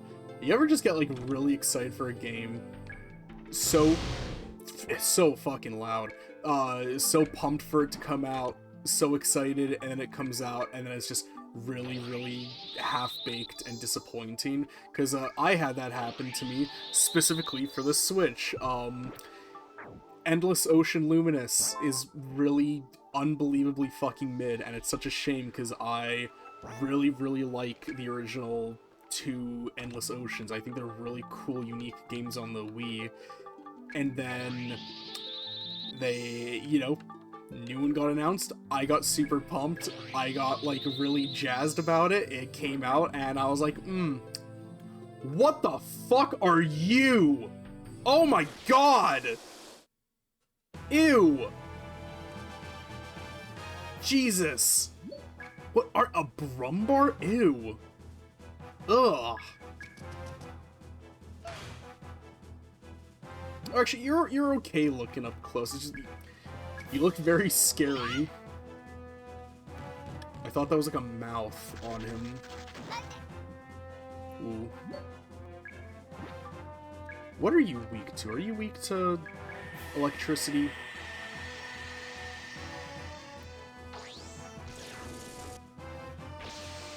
I guess you are. Electricity is the natural, you know, weakness to bears, I guess.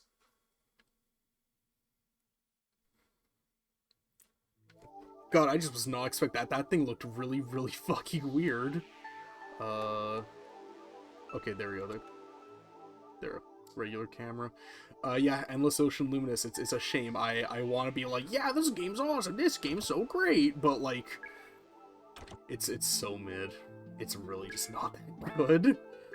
It's just really soulless. It's just empty feeling, because you know, in the other games, like, the fish and stuff would have like collision and like, you know, they would feel like actually real lived in elements of the world. But then you get Luminous, where it's just all the fish just feel like set dressing, because you can literally just swim right through them. A really weirdly specific... Oh, that was bad, slow down. A really weirdly specific fear of mine that I have is, I cannot swim in, like, natural open water, because I know biologically they can exist. They cannot exist just within the laws of nature, but man, there is nothing that, like, upsets and scares me more than the idea of, like, big-ass, like, scary lake monsters. I hate that shit so much. Like, big old Loch Ness monsters and stuff, I hate those so much. I know plesiosaurs in reality are actually kind of small. I think, what are they? Stixosauruses? Mosasauruses that are like the big version of those. Those are ones to actually be scared of. But man, I was kind of pumped up for Endless Ocean Luminous, because when I saw that there was like a brackish prehistoric biome that they were putting in that, where there was big scary fucking dinosaur creatures, I was pumped to see that.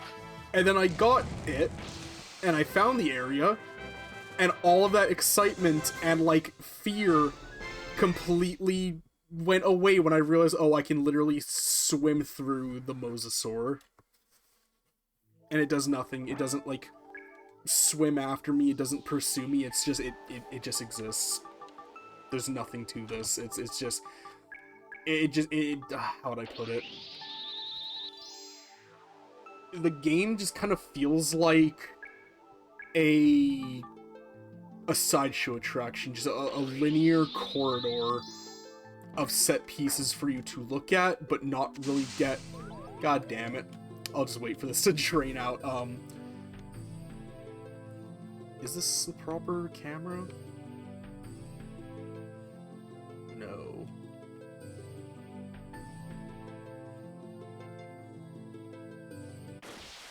Oh, well, whatever.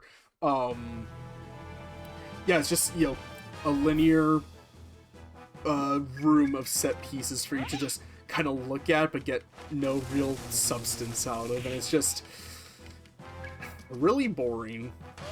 I think that's the worst part about it, because the first two Endless Ocean games were so, like, peacefully entertaining and very relaxing and fun to play by just exploring and seeing what fish you could find.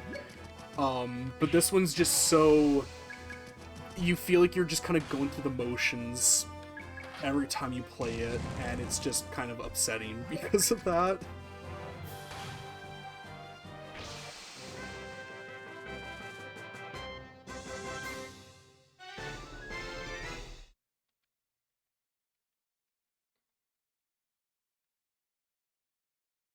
It's a game that deserved way more attention on it, but didn't get the...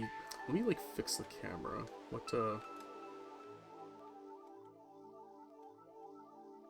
Okay, there, it's proper now. What game deserved way more attention? Okay. Oh! Yeah, I think that's a pretty bad place to be teleported. Yeah, that... that was pretty bad. You're goddamn right, I've been surprised. But a game that does deserve way more love, and deserved more, but didn't get what it should have gotten, was ARMS. ARMS is such a cool, unique, really, like, nice game on the Switch that should have been, like, a big breakout game, but it just didn't launch with enough content. It's got a ton of content now, like, a ton of content, but it's just, it was one of those things where it's like, it's just too little too late.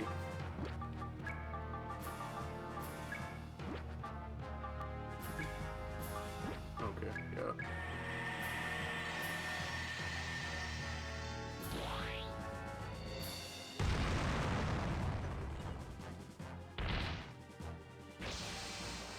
I never actually got a chance to ask, is the audio quality good? Does everything sound alright? I'm gonna check really quick. Forgive me if it sounds like there's, like, double layered audio.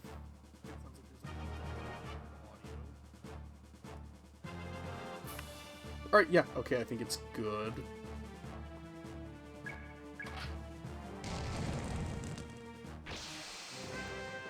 Because, yeah, that was my voice just coming through again.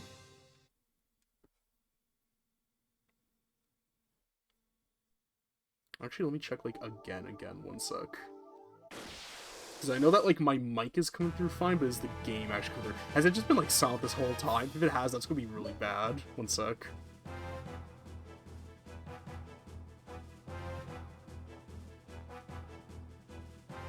Oh, I know that's definitely doubled up. When I, like, opened... I pulled up my stream, had it running, and yeah, I was hearing the music track twice. Okay, we're good. It's always one of those things where it's like, unless somebody tells me, I'm just never sure if it's actually, like, fine or not. Welcome home, dear. That's such a cute name for an ability. Oh, for one friend. Okay. I'm gonna assume this is the same heal amount. It's a game that I thought of that I should really play for October. Because I'm always just coming across more games where I'm like, damn, this is going to be a great game for October. We're going to be cooking in October. There's going to be a lot of great, like, stuff coming. But I should play the original Splatterhouse on, like, TurboGrafx or something. I'm curious if there even are TurboGrafx emulators. I would hope there are.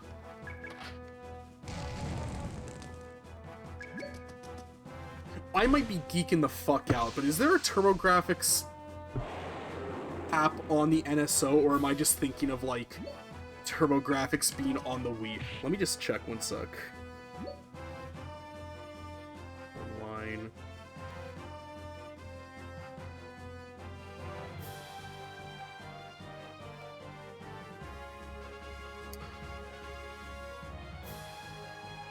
Okay, yeah, I'm just geeking out. I was mixing up with, like, the fact that it's on the Wii and Wii U. I think it's because, yeah, Genesis is available on the NSO Online, and for some reason I was like, oh, TurboGrafx is too. You know, sources cited. Image of a crack pipe. The gas mask. Ooh. Sweet. What does this do? Okay, poison. I don't think poison's been a very big issue so far. But yeah, Splatterhouse would be cool. I'm only thinking about that now because we had again, one of the things that we sometimes get at my work is we have an option on the website to do a trade quote through email where you pick, it's up to 5 items, whether it's games, consoles, official accessories. Oh boy. I'm just gonna grab that and then boogie out. What does that do?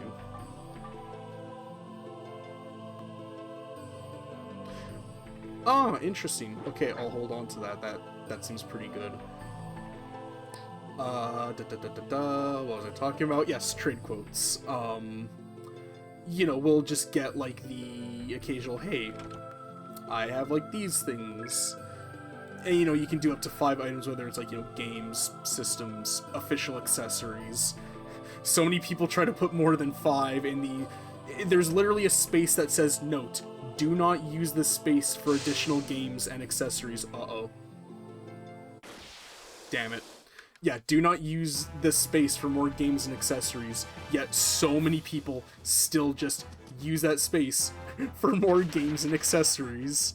It's very frustrating. Yeah, you can do up to 5. We'll give you a rough quote of, you know, what you can expect from, like, you know, if you bring in, like, a larger trade. And one of them was actually for a TurboGrafx with, like 4 additional games, and one of them was Splatterhouse, and I was like, damn, Splatterhouse is a good-ass game. It's also gratuitously violent, like really, really violent, but that'd be kind of cool and fun to play. Yeah. You just keep on healing, just keep on doing your thing.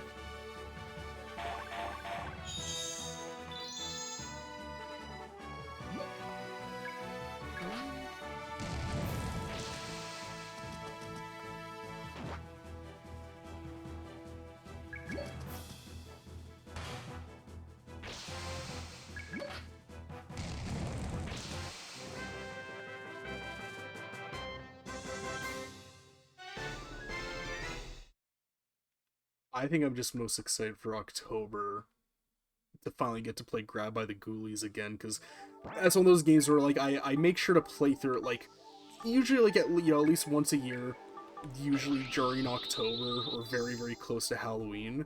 And that is, like, of all games where I'm like, this game deserves so much more love, that game is that.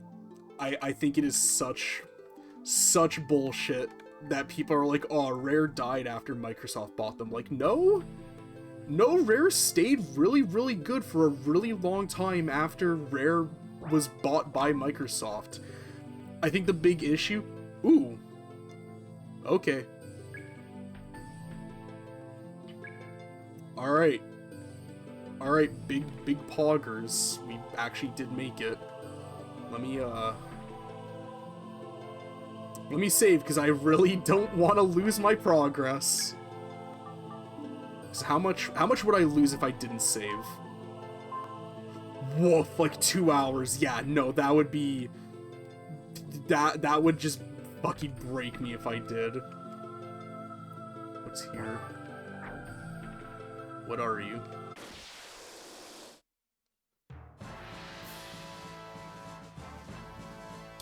Oh, you're a robot. Big old robot.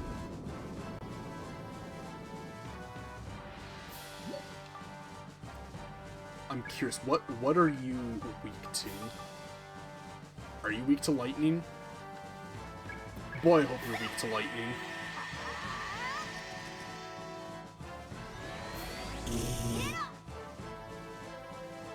You are not weak to lightning. That is very unfortunate. Well, looks like we're going to do this the old-fashioned way.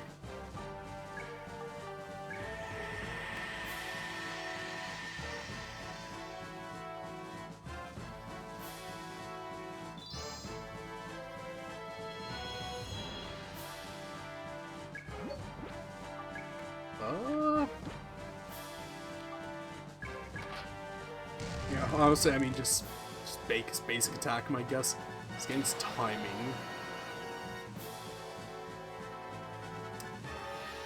Uh-oh. Okay, so you are ice. I did make a good decision to hold on to that ice thing.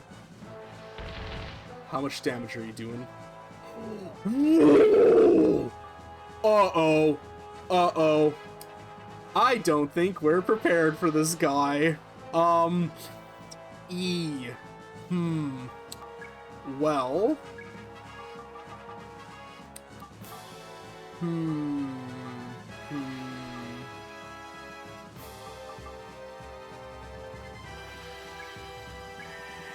I mean, we could definitely try at least, but, I'm gonna keep it a $150. I don't know if we're going to be able to do this.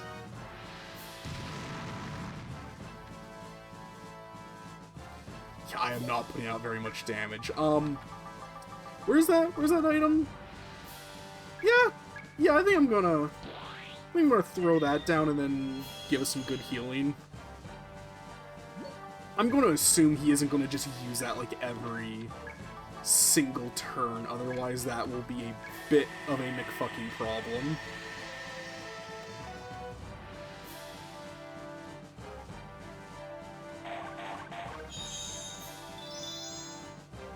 I feel like if he's ice and electricity doesn't affect him, he'd be fire. Oh god, how much damage is that gonna do? I mean, it's not as bad. Oh, Christ. Oh, Mother Mary. Do I have something that I can, like...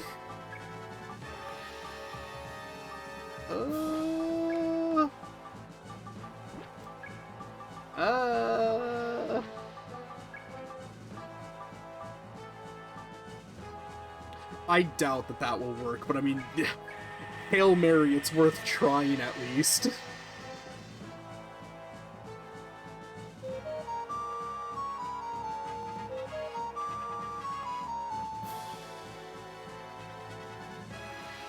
Yeah, I mean, RPGs are always like that. Stuff like that never affects bosses.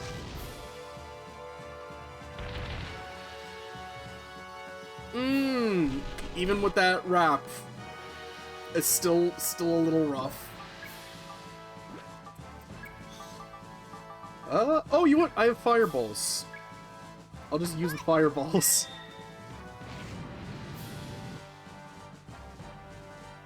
That's an effective attack. How much goddamn defense does this dude have? Oh, Yikeronis.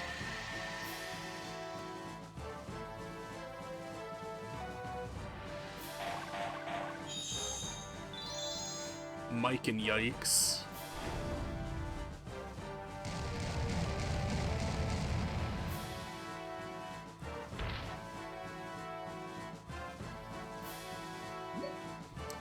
If we just play our cards right, I can... Falls back a step.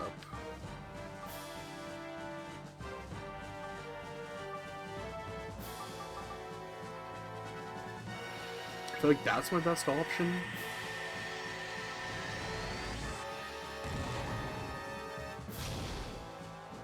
Hey, that's pretty good damage. Okay. Because... Does the damage get affected by, like... distance? Like, if I'm closer, even though I'm melee, will it do more damage?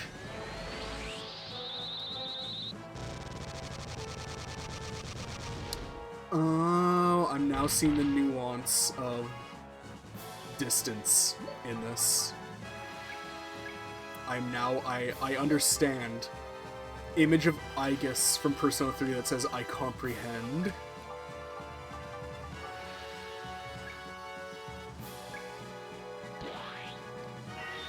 Okay, I'm going to keep on advancing us up, but keeping Pepper in the back. Move up. Ooh! Ouchie bears! That, yeah, that hurt. That hurt real bad. Honestly, I think I'm gonna... just fucking keep her alive.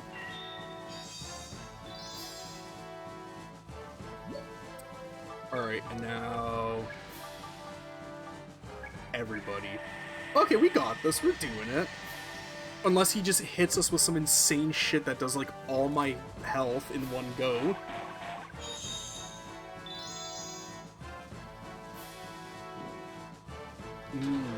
Yeah, like that. I don't like that.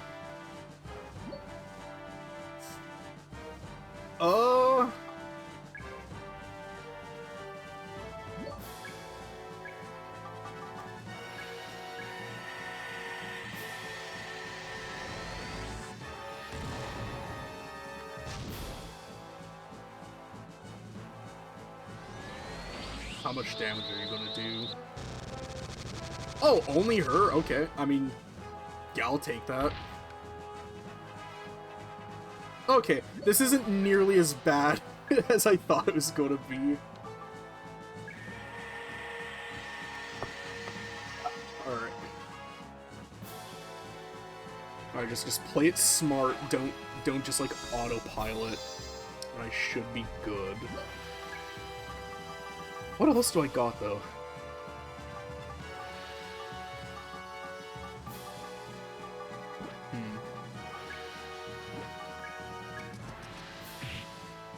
Okay, yeah, okay. Distance even for melee effects damage. Okay, that's... It took me this long to pick up on that, I guess.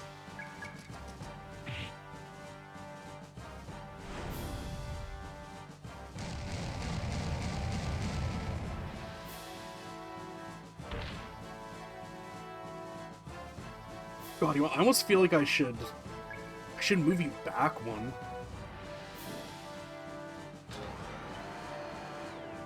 Are you going to immediately attack?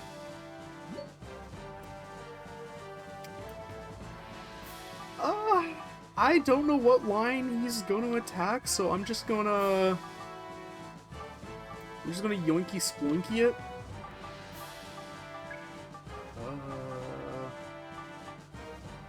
I guess I can only do up to that.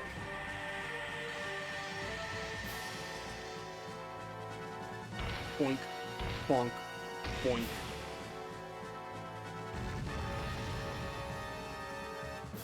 It's okay damage.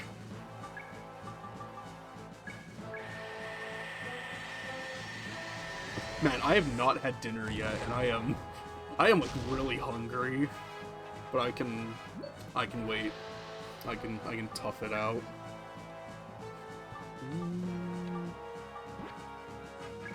Or you know what? Yeah. Just in case. I think for dinner tonight, though, I'm gonna have a nice country fried style chicken burger. Cause man, chicken burger's so good. Or not chicken burgers, but like fried chicken sandwiches. Absolute favorite. The GOAT is the one from A&W, the Nashville hot chicken sandwich. That is woof. Oh, it is so good. I just like A&W in general. It's just really good.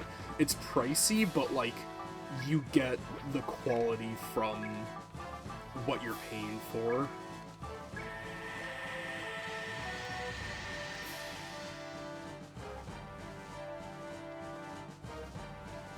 I'm very adamant about not really wanting to take any, like, sponsorships for my streams, because, I don't know, I feel like if I ever get to that point someday, it'll, like, not, like, ruin the integrity of the stream, but I feel like it always feels kind of weird when, like, a streamer just pops a sponsorship, like, out of nowhere.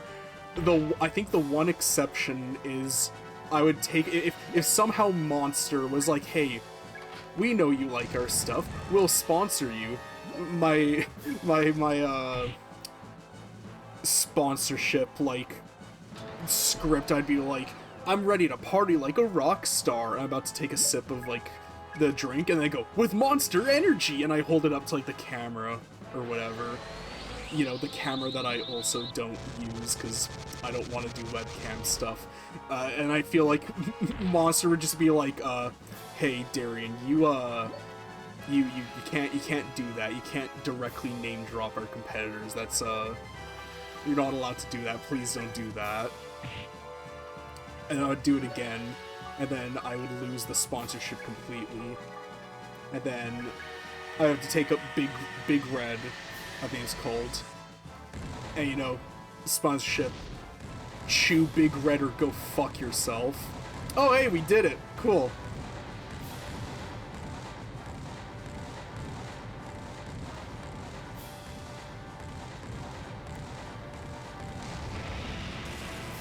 The Fent got me moving like a claymation character.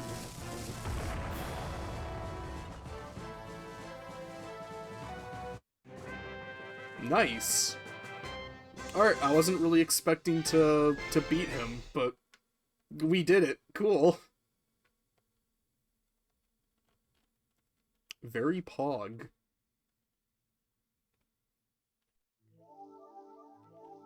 What could this be? A strange object in a clear case? Now I've finished my assignment. It's pretty cold here. I hate the cold too. Okay, now let's go back to the society. Neat. You did it! You cleared the ruins! Congratulations! Twice in a row. How impressive. We look forward to do business again. By the way, I calculated your prize money for this adventure and it comes out to about 20,000 whatever currency that is. Goddamn! And I'll just take 3,000. The rest is all Meg's share. Alright, I'll use Meg's share to repay what you owe. That still leaves you in debt.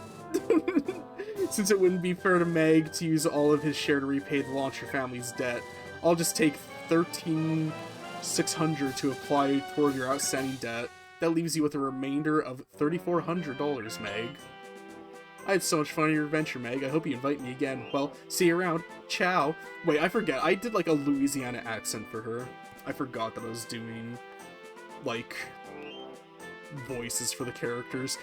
Mr. Gree is neat in his own way, but a daring woman like Miss Pepper is wonderful as well. I really admire people who are so cool like that, both men and women. Don't you, Meg? Yeah, I guess so. It is important to stay cool. The society is closed for the day. We look forward to do business with you again. Cool. Oh wait, I had a bunch of stuff to appraise. Hold on. Let me offload all this like junk. Ooh.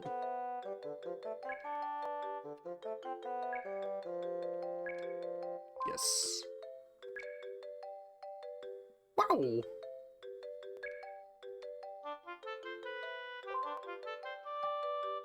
Oh wait, I thought I could sell that. Oops. Well, I mean, there's the money back, I guess. So, what did that become?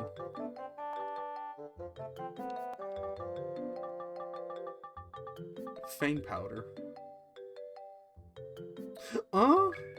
Okay.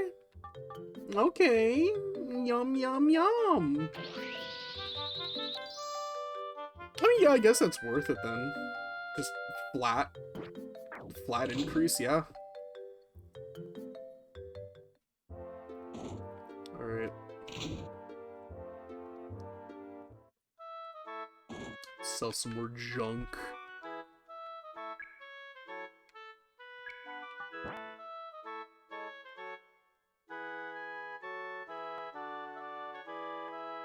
Sorry, I just had to scratch my neck.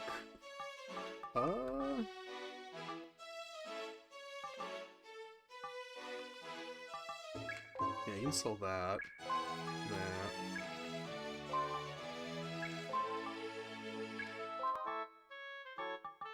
I'm gonna, like, go up a bit. Get rid of that, that,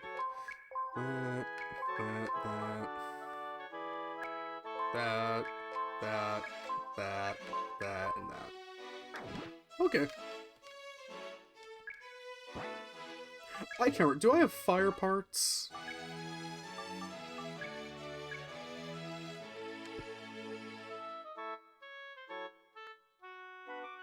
Why do I feel like I had fire parts at some point? Did I lose it in, like, my, like, soft reset that I had to do? Because I had the audacity of touching the Dreamcast. Can I go get Pepper again? I want my wife back. Where is she? Please come back, babe.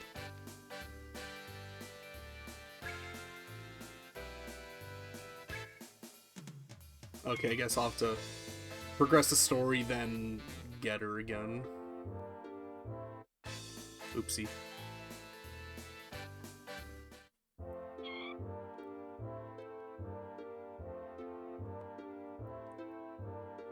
Actually, let me save, like, again.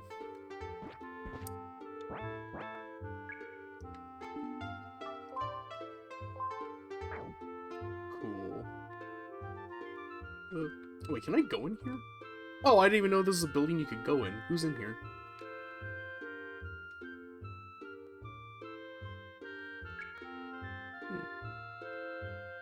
Aw.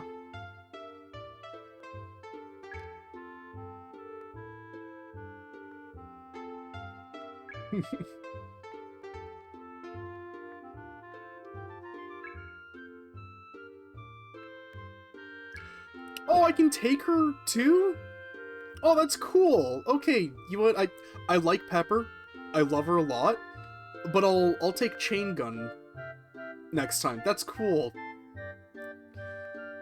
God, this game just continues to, like, make me happy and impress me. This game's fucking awesome.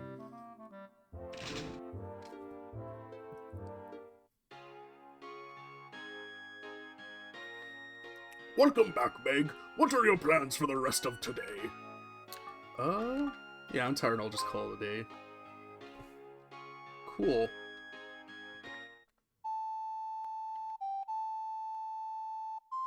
Aww. That must be Linear playing her ocarina. I never get tired of hearing that sound. Yes, it has a soothing effect on the listener's mind. It's the timbre. By the way, do you remember when Lydia first came to us? Yeah, that was a rough time. She said nothing about my father's leather and she was so tense all the time. Yes, but when you played the ocarina, she somehow calmed down. Haha, after that, she practiced the ocarina every day. It didn't take her long to get better than me. That Linear.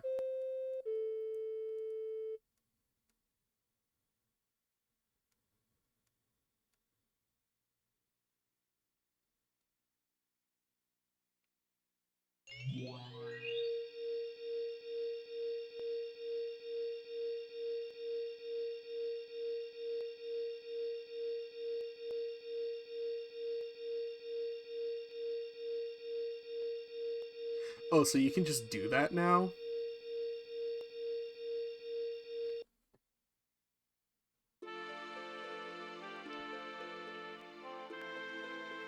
Lynia's power brought the dead flowers back to life. Her powers never cease to amaze me. Okay, so this is an established thing. She's just always been able to do that. I mean, I know she's a healer, like, in combat, but, like, it never showed her, like, doing stuff like this before. Oh, so that's why the flowers around the house are in bloom all year round. Hey, wait a minute. No one ever told me that Linear had that kind of talent. Yeah, me neither. You didn't know? Well, of course you didn't know, Meg. That's because Lydia tended to the flowers early in the morning when you were still sound asleep. The flowers bloomed for more than a year. I haven't seen such amazing powers in such a long time. Linear! I like voice cracked right there. Way to go, Linear! Tell me how you've done it. Come on, please! When kind-hearted Lydia sees a living thing in pain or distress, she must feel that pain herself. Perhaps God prolongs the flower's life so that Lydia won't be saddened by its withering. That's my interpretation. Ah, but perhaps I am a tad too romantic. Yeah, maybe a little. But it's still great that Linear has that kind of talent. Aww. That was very cute.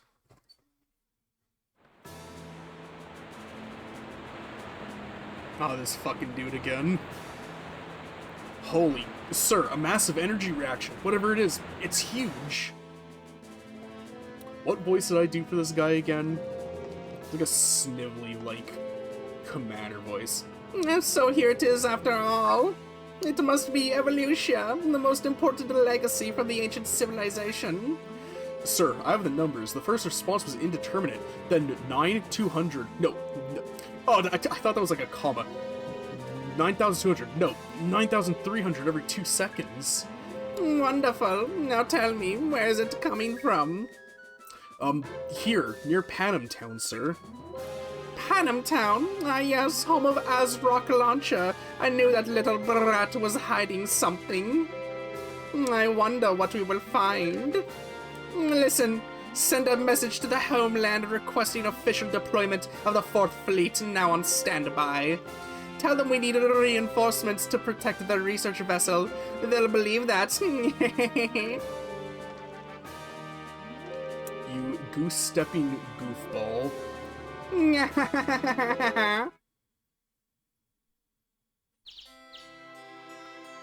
Good morning, Meg.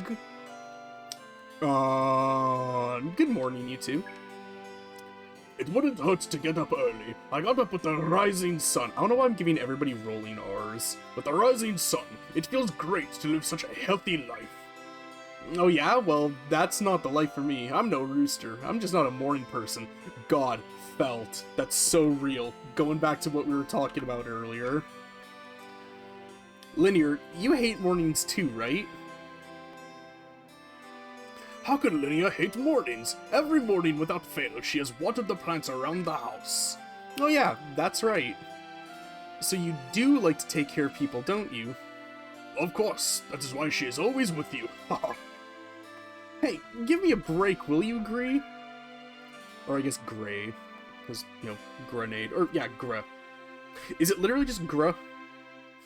It seems like such a weird, like, name. It's gotta be, like, Gray or Gree. Please excuse me, Meg, I was only teasing. Well then, good luck on your adventure today. Give it your best. Don't I always? Let's go, Linear. Cool. I'm gonna save again. Again, which is what happened yesterday. Or not yesterday, but the last stream. It never hurts to just be safe. Going for like 2 hours? Yo, I think I'll start like the next dungeon, and then we'll see where we go from there. God, yo, actually, I kind of need to use the washroom. I'll be right back. I'll, you know, BRB and all that. I'll be back in a few, so stay tuned.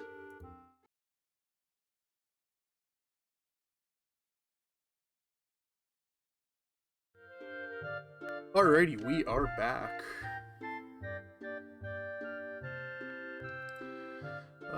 Can't forget to go pick up Chain Gun. Ah, there we go. I'm always struggling to find, like, a comfy position to not just, like, sit in, but whenever I'm, like, playing games in bed, like, just lying down in.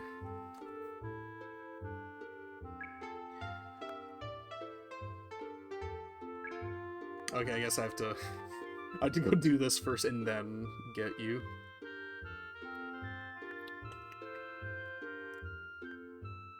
Where the hell am I going? Oh, okay, here we go. What do you have to say? I never got a chance to talk to you, Milk Lady.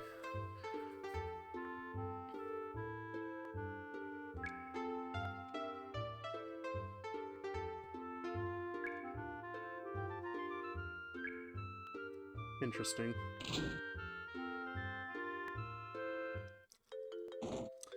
Give me a job, damn it. I want an assignment.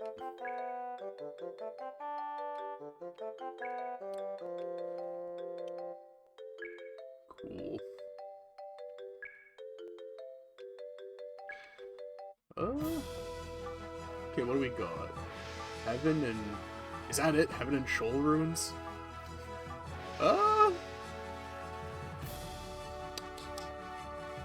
Well... Do I want fire grass? I feel like Heaven should be, like, saved for last. That just seems kind of thematically, like, proper.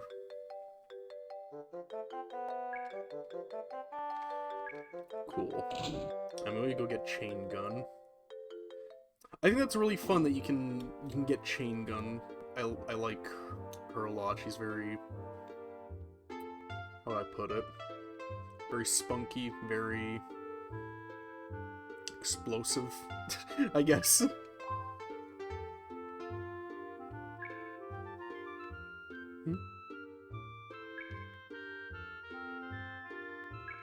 Aw. Wait, sorry, Okay, ask if she likes flowers. Yeah, come with me.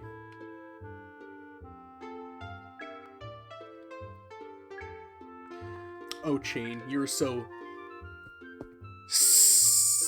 tsundere. What do you got? Oh, so you're the one with fire. Okay. can I give you? Discus.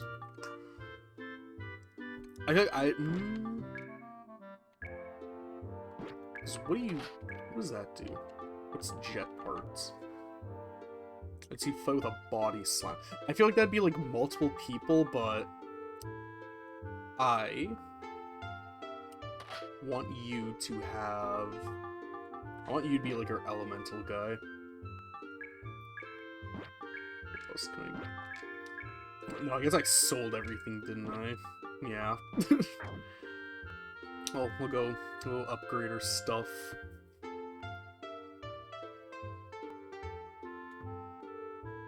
Are you just flying around? What? You're just like gliding.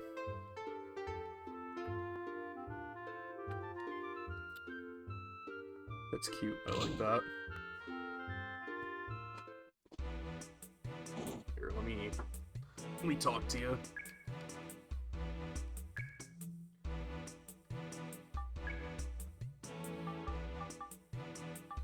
Oh wait, yeah, you know what,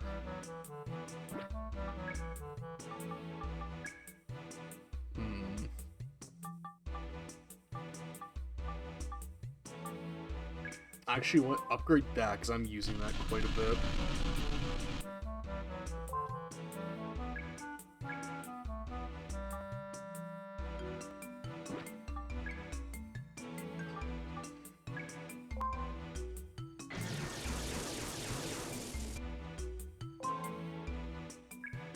Cool.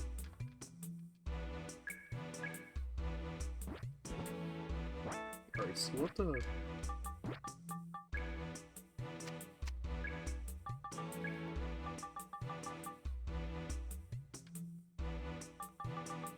Actually, wait, you'll just be our go-to elemental person.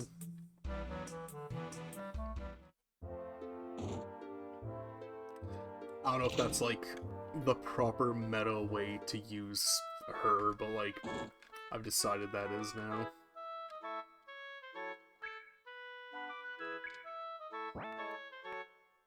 What do you have?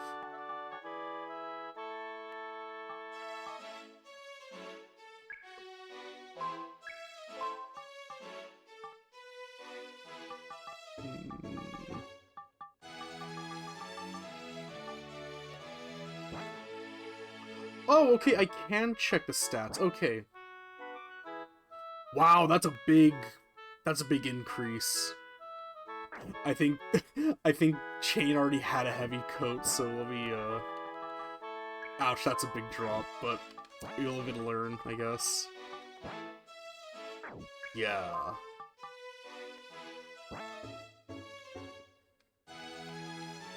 Yeah, no super great stats.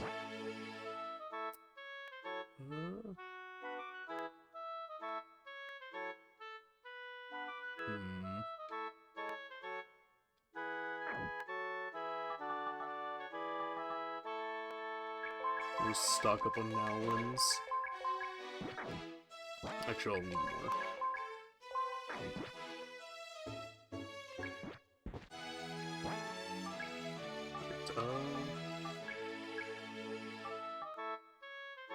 Oh, she didn't.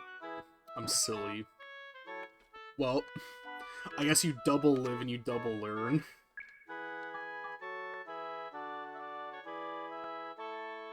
Yeah, that's a huge jump. I'm cool with that.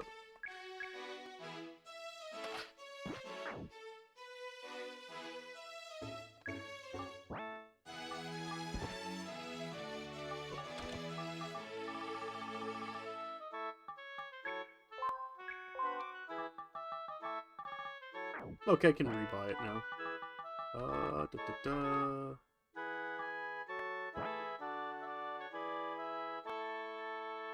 Oh, yeah, okay, yeah, I just wasn't paying attention to the thing. I was just looking at, like, the yellow numbers and not, like, the everything else.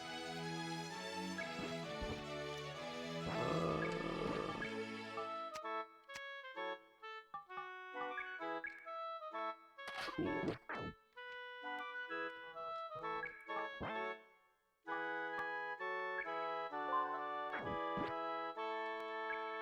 Alright, should be good to go now.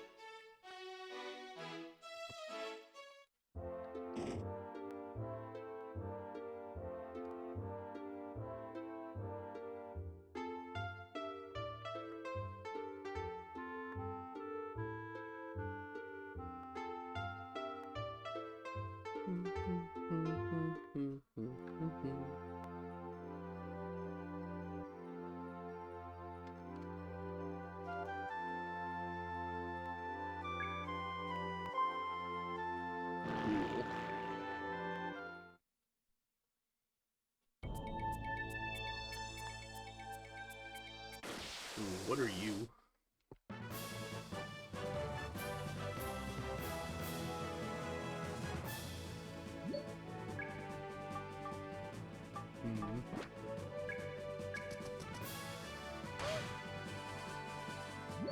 Oh, that almost killed him. Damn. Are any of you weak to thunder?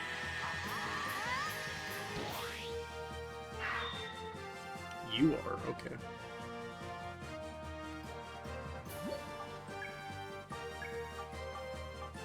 Oh, you have a lot of TP I can use, okay.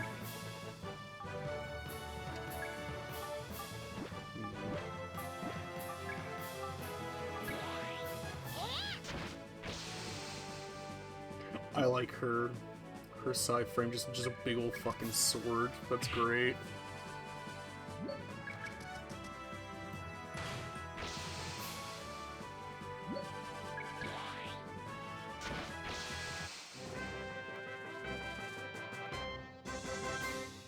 I like her design.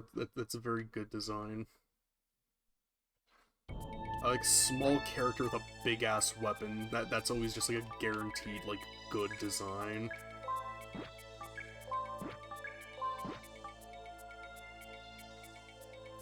All enemies, damn.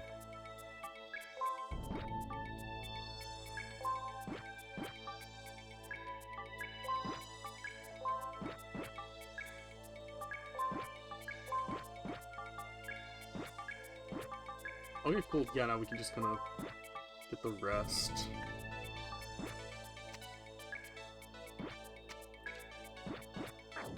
Alright, I think we're good to go now.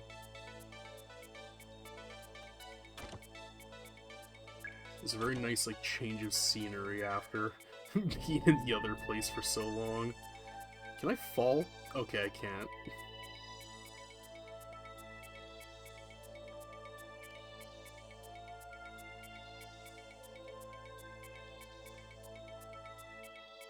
That was just one big loop. Right into gas, okay.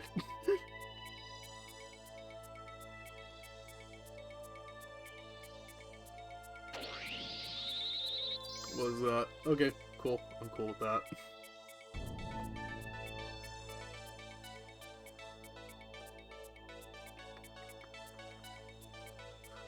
Cool.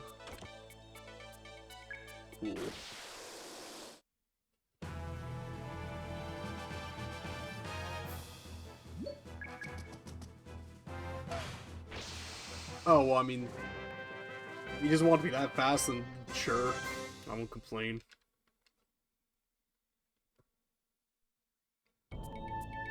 It's weird. I simultaneously feel like we're really, really over-leveled for where we are, yet the last boss fight tells me we weren't, because it was still, like, a bit of a challenge. It's weird. So I feel like we're just, like, bam, killing stuff immediately, but, like, that last boss fight was, like... oh gosh, why have my throat?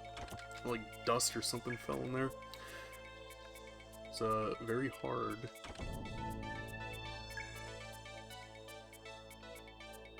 Oh, I'm just going right into the lava, huh? What's the term? Out of the pan into the fire?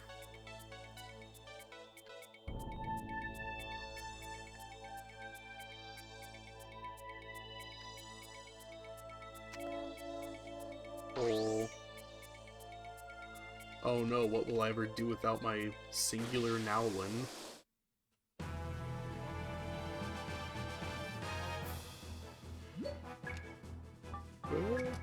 Yeah, kill him.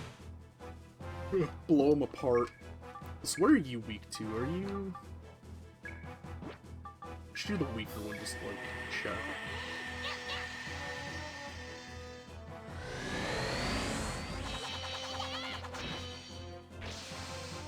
Okay, I think he's weak to ice.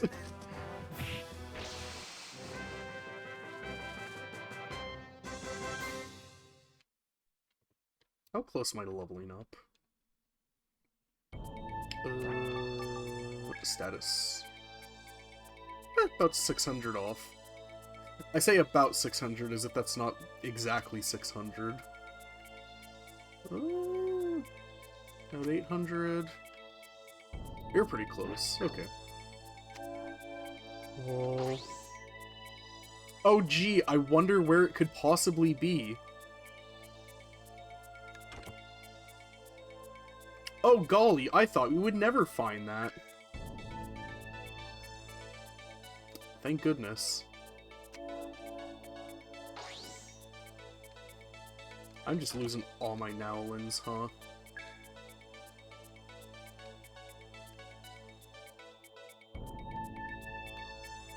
Out of the way, Chain... I don't know if Chain is just floating, because I'm pretty sure she has a jetpack. I don't know if she's just, like, floating, or if she's just... Her legs are so stubby that we can't see them, and she just kind of looks like she's just kind of gliding along the ground.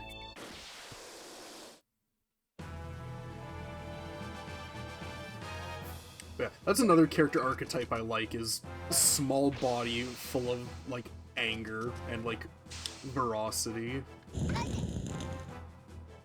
That is a very good character trope.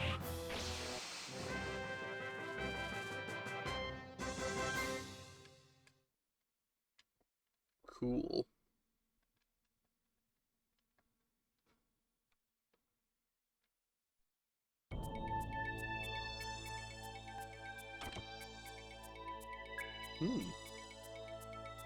Oh, I'm thinking about this too. From last year, just because it just went on for like so long, there were a lot of you know, good moments I was able to just like kind of chop out and put on, like, you know, the Instagram and, you know, the YouTube channel and stuff, the VOD archive, which hey, if you're not already subscribed, make sure you subscribe to the VOD archive so you can always watch all streams archived, fully ready, good to go.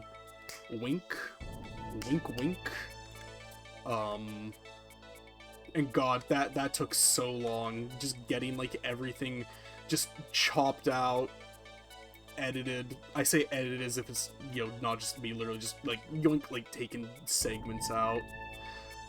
Making thumbnails for it all. That took so long, so...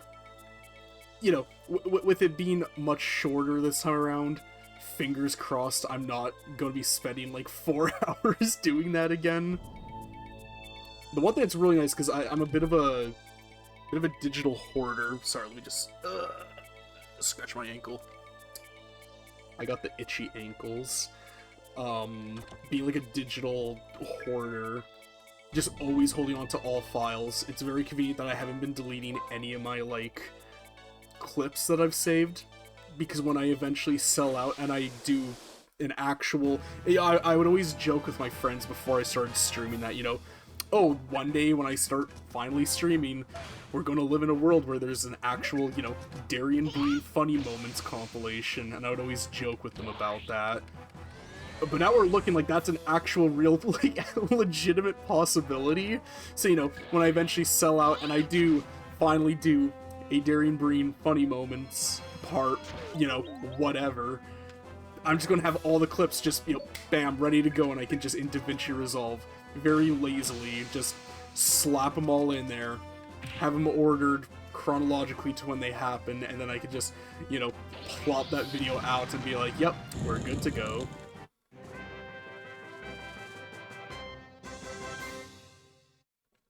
God, I love lazy, low-effort content.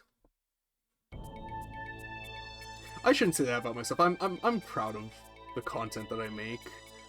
I'm always worried that there's gonna be people that are like, you know, oh, it's just, you know, raw gameplay, no webcam, just you talking over it. Who would that appeal to? Well, you know, as I always say, I'm the target demographic of my own content, and, you know, as long as I like it, I think it's fine. That's okay. I'm trying to... We just went in a big circle. I'm very much trying to, I guess, invoke a... Oh, ew.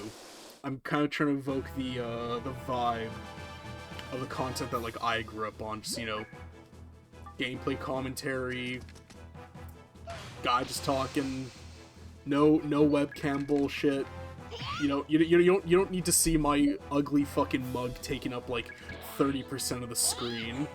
I would hope that the games that I'm playing, and, you know, maybe me, possibly, am entertaining enough to carry it. I hope I'm entertaining enough. I hope you guys are enjoying, you know, my streams and stuff. So first and foremost, I'm having a fun time. I'm having a good time. I'm surprised with how, you know, historically introverted and very non-social I am. I find it very interesting how, you know, just put a game in front of me, no webcam, and I'm just kind of speaking into the void how long and how much I'm able to talk for. And again, do people like hearing me talk this much?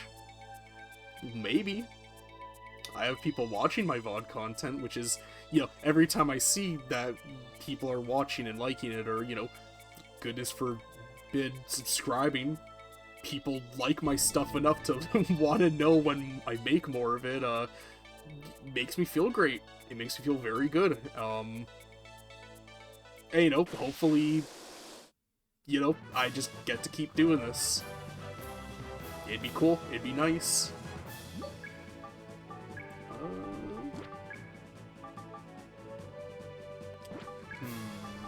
Hello, Touch. Yeah! Mods explode the spider.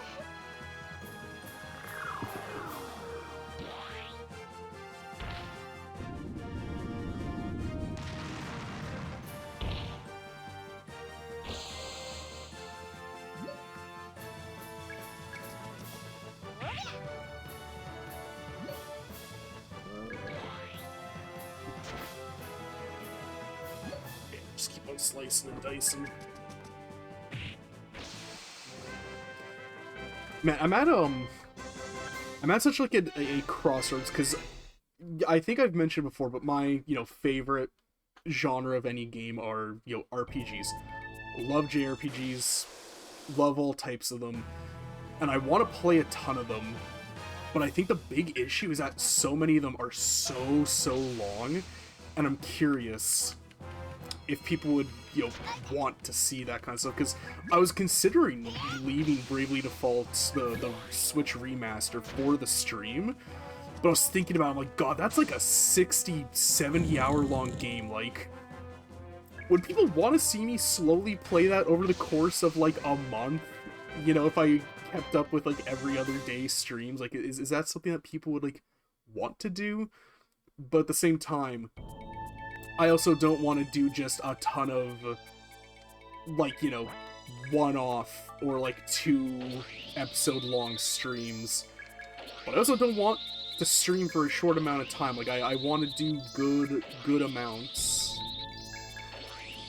Oh, I was just fucking autopiloting that, god damn it. You know, would I want to do a 5-hour stream every time I stream? God, no. Holy shit. That one that I did was very much just a kind of one-off, weird, impromptu thing. God damn it. I got the Butterfingers. Just a very impromptu, hey, you know what, I'm fucking jazzed up on a Monster Energy. I'm feeling it. I've got the good vibes tonight. Let's just keep on going. And then those good vibes were killed by me touching the top of the Dreamcast and killing the fucking stream. Is that a new enemy that I walked into? Oh, ew. You're big ol' bed booge. Ew. Chat, is this bed booge? Yucky.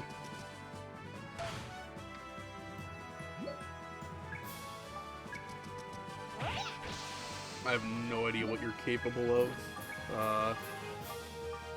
Are you weak to ice?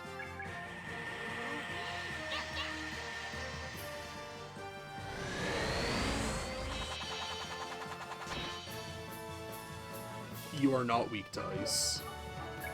What are you weak to? Why are you blue? I guess he's weak to crits.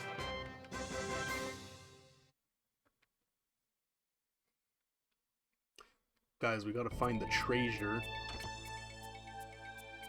That is not treasure. That's just an empty room. Okay, I think I see where to go. It's hard to tell because sometimes when it gets real small like that, the details kind of get lost.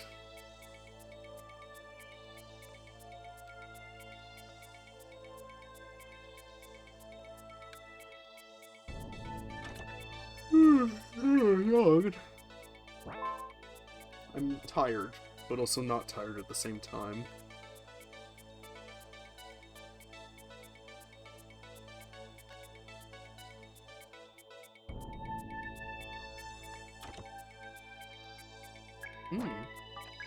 What is that? Actually, I'm curious, can I see in here as well?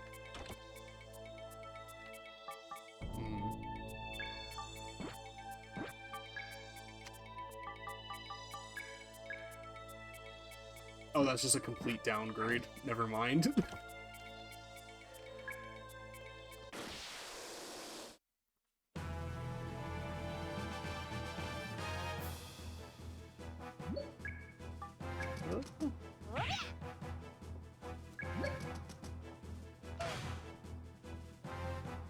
Smack bed booge.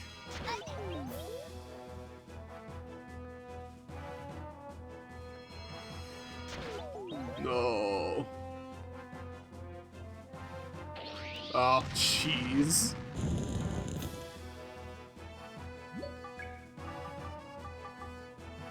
Right, I didn't have the jetpack on. That sure is an animation.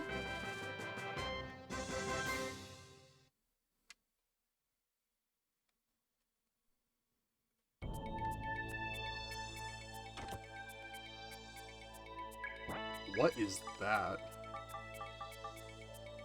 Ah, okay.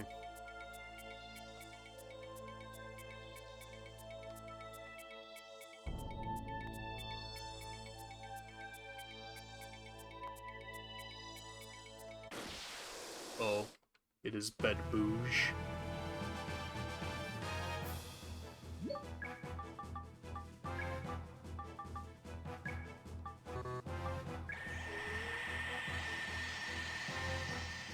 Actually, that's so far away, I feel like that'll do, like, very little damage.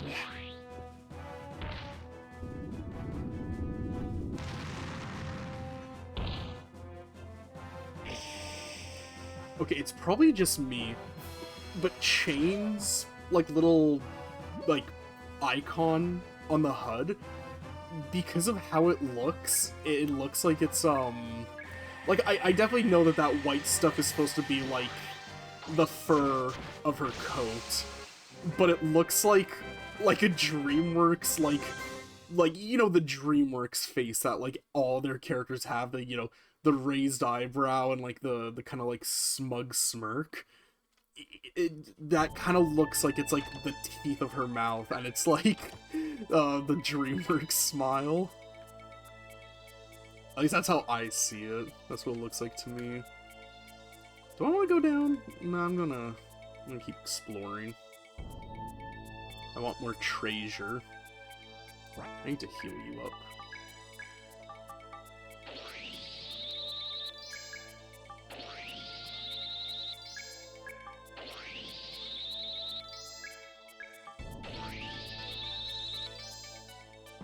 Cool.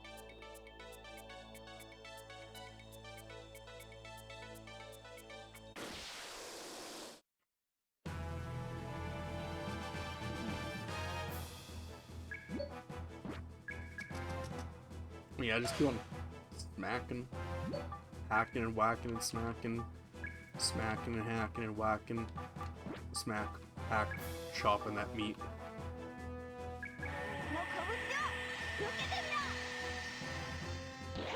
That song being in Fallout 3, I feel like if they didn't have both Butcher Pete Part 1 and 2, it wouldn't be so, like, obnoxious, but the fact that they have, like, both parts, it makes it feel like that song plays, like, all the goddamn time. Because both parts are so similar to one another. It's like how in Fallout New Vegas, the reason why the song Johnny Guitar plays so much on the radio is because I believe the song that was originally supposed to be a part of the playlist was Orange Colored Sky, which they later put into Fallout 4. That song was supposed to play in New Vegas. In fact, I'm pretty sure it's still in the game files, like on Steam. If you go into like the files, you can find Orange Colored Sky.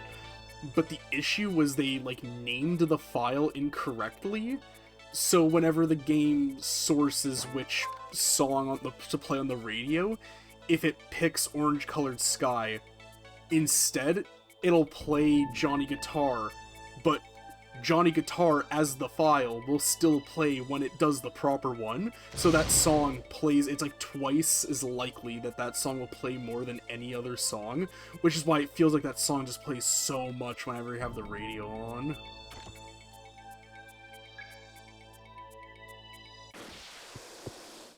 A short jacket. Will that one have a long skirt?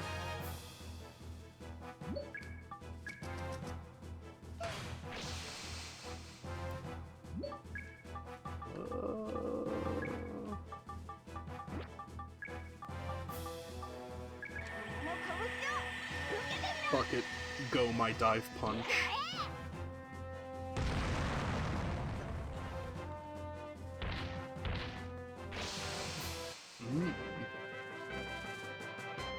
Very nice.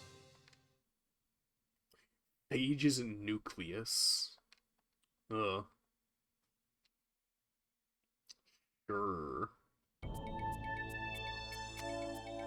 Oh.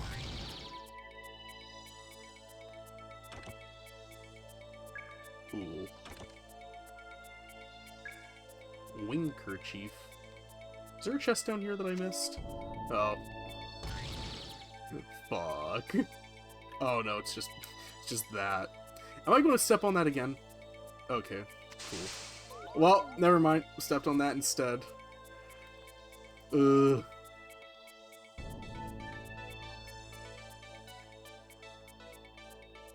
Is there, like, any, like, way to, like, logically not have this be an issue, or is it literally just, if you have confusion, that it's, like, you effectively just put down the controller for, like, 15-20 seconds? Because I feel like that's just what that is. Oh.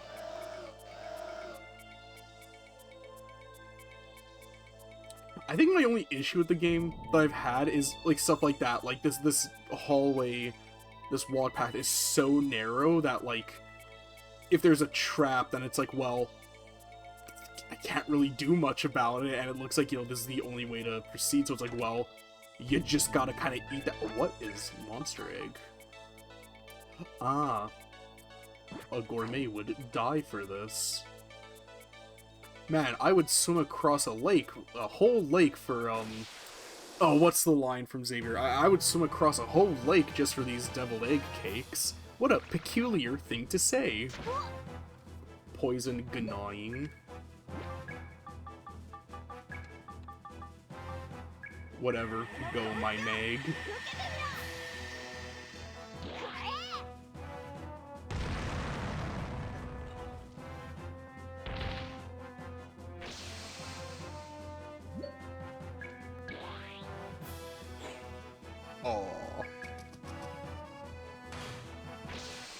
Yeah, squash that bug.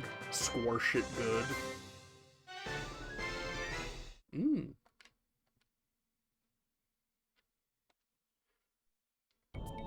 Fresh mozzarella sticks, freshly hand-squozen cheese. Actually, do you guys have any... Yeah, that's a lot. How much am I away from that? Not much. 3,000... okay. Actually, I have... It's equipped, that's what I need. What else do I have? I mean, also, I feel like having more luck, I feel like my hits is so high. I can do luck instead. Give me more crits. Give me more crits, no shits. Herb.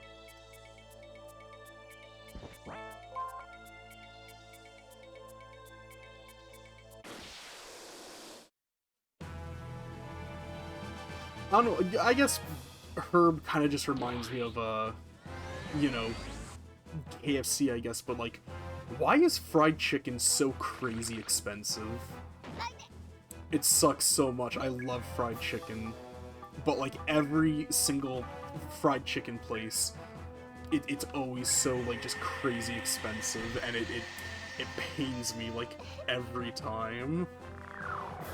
So I would love to have fried chicken more often, but it's just so prohibitively expensive. Where I live, it's like, again in Canadian, for like an 8-piece bucket, it's like $45, $50, and it's like, jeez, goddamn. And yeah, I get that, like, a bucket of chicken, it's intended for like a whole family to eat, like, you know, it's like 50, you get some sides, and then it's like, you know, intended for like a family to have. But you see, I'm a fat fuck, and I want to eat it all by myself. I want to have that whole bucket of fried chicken to just me, myself, and I. So, you know, it's like with, like, Chicken McNuggets, when it's like, oh, serves, like, you know, 2 to 3 people, and it's like, yeah, it serves 2 to 3 people, or 1 Darien. It serves 1 me. I should probably heal. Yeah, I think it'd be a good idea to heal. Under strength.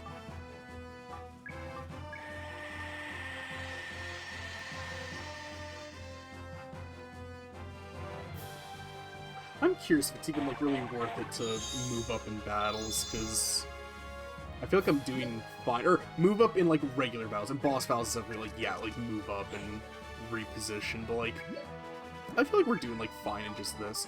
I can't remember. Are you weak to flame? Or was it ice? No, you weren't weak to ice. Are you weak to electricity? Are you weak to fire? I can't remember. Don't you smack my ass.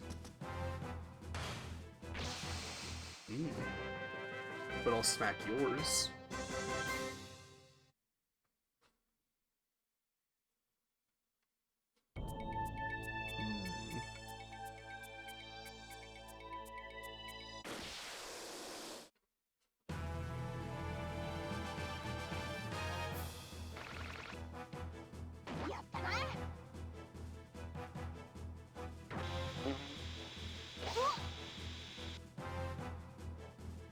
Yucky.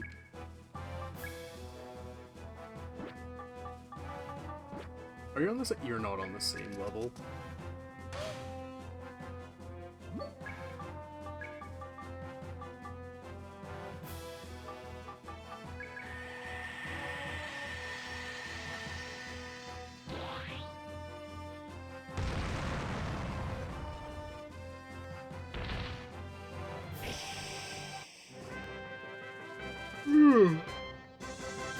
Golly. Push, push, lady rubber.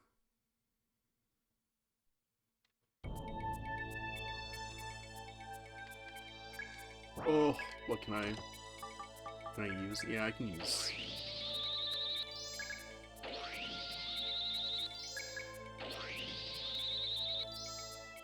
Actually, I'm gonna use that on you.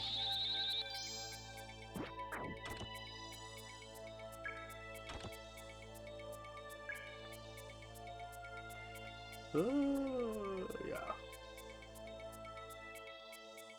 Boy, am I glad that he's in there and that we're out here and that he's frozen in there and that we're out here and that he's the sheriff, but I just remembered that we're in there and that we're out here. But what I want to know is, where's the caveman?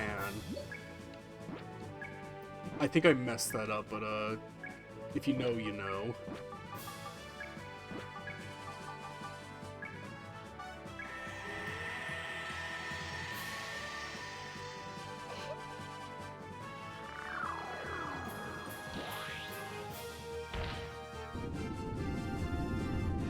Oh, ew, I just noticed they have, like, eyeballs on their butts. That's weird, that's gross. I don't like that, I don't think. Kill it.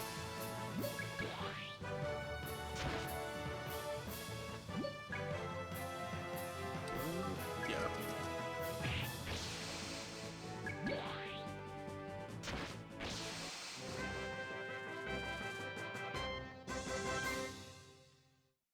Sick.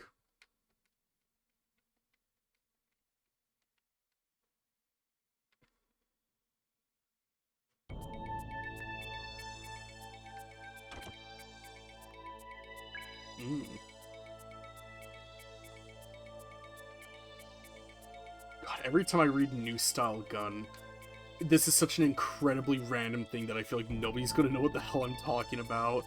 But there was a Nickelodeon India. Ooh, y'all.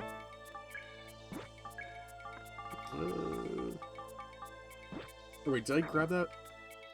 Okay, I guess it's two separate, like, storages. But it was like Nickelodeon India that did this, like, promo video for, I think it was, like, International Teachers Day? So I think that's, like a government-style holiday in India. And it was for Nickelodeon. It's, hey, teachers, learn the hip new cool lingo with your students. And it was like a bumper where it was, the Nickelodeon India characters in, like, a classroom. And the kids, like, the only characters I can remember the names of are Motu Patlu, and then all the other characters, and the kid, what is it the kid says? He's like, he got new clothes, and new style attitude, and Issei dab, and dab, and dab, and dab, and dab, and it shows, like, all the characters dabbing. One second, I need to, like, pull this up, because I feel like I'm, like, going insane trying to, like, describe this. That's right, we're going back to yesterday. I'm holding the stream hostage until we, like, until we do my funny bit. Where is it? Yeah, here we go. Okay, one sec.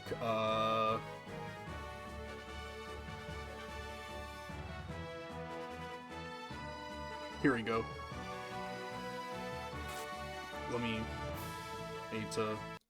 Here we go. This is really loud.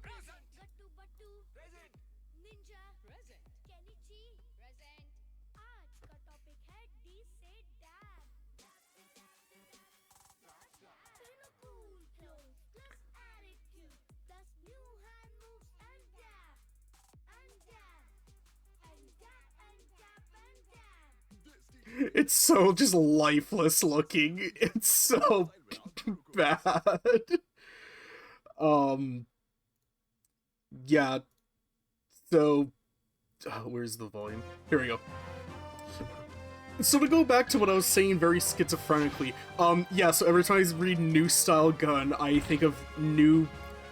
What was it even? I have, like, the shortest attention span. New style hand moves? New hand moves, that's it.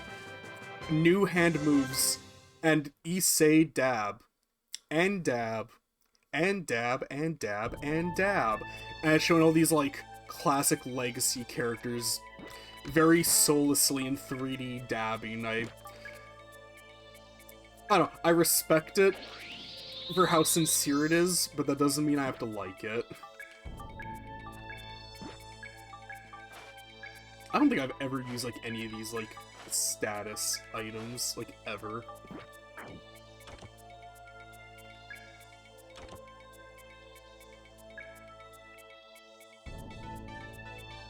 I have a ton of, like, treasure items, too. I think... Here's what we're gonna do. One of two things will happen. Either I'll find one of those dungeon escapes. Oh... I'll find one of those dungeon escapes. Or I think I can even do it at the staircases. And I'll leave, sell all the stuff, and then we'll be, like, done for the night. Or I could just keep on forgetting to do that, and we just get, like, to the end of the dungeon. Either one, whichever comes first.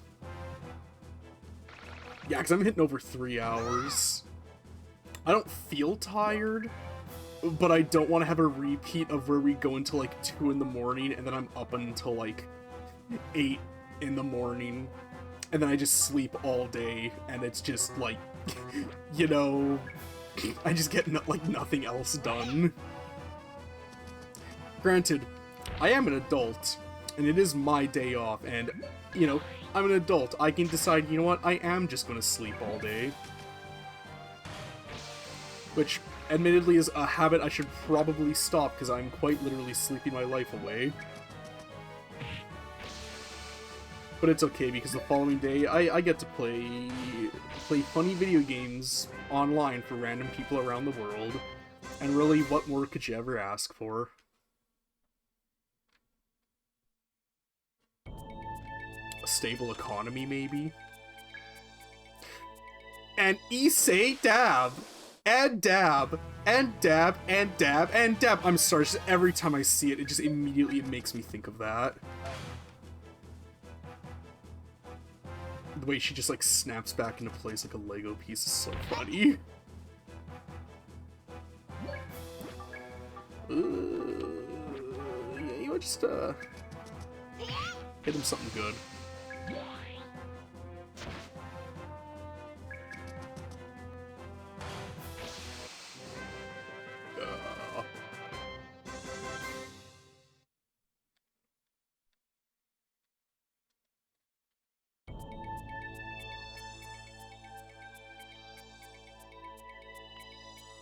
Ah, sweet relief. Oh yeah, I'll sell off all my, like, stuff.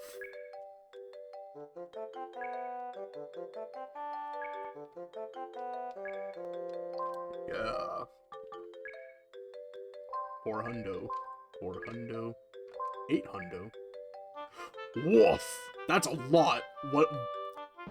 I feel like that's a lot, but I'm kind of curious as to what it does, because that's, like, enough to upgrade a Psy-frame part, plus more, so, like, I feel like that's gotta be something good, right?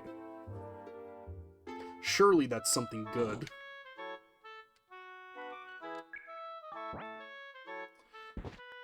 There we go.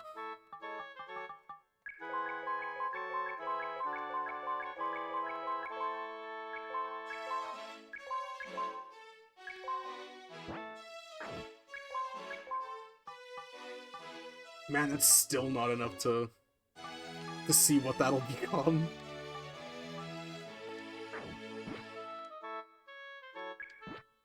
Alright, well... We've been going for like 8 hours. 8 hours! Good lord, God, could you imagine? Jesus fucking Christ, God. Oof, that would be bad. We've been going for 3 hours, not 8 hours. We've been going for 3 hours. It's 12:04 midnight. I'm very hungry. I still never got to do dinner, so, like, yeah, I feel like this is a good place to stop for the night. As always, thank you for watching. Hope you had a fun time. Hope you had a good time. Still hope you, enjoy my incoherent rambling. Thanks for watching, and I hope you have a wonderful night. Take care.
Oh, man. I almost had a heart attack there. You've got that killer instinct.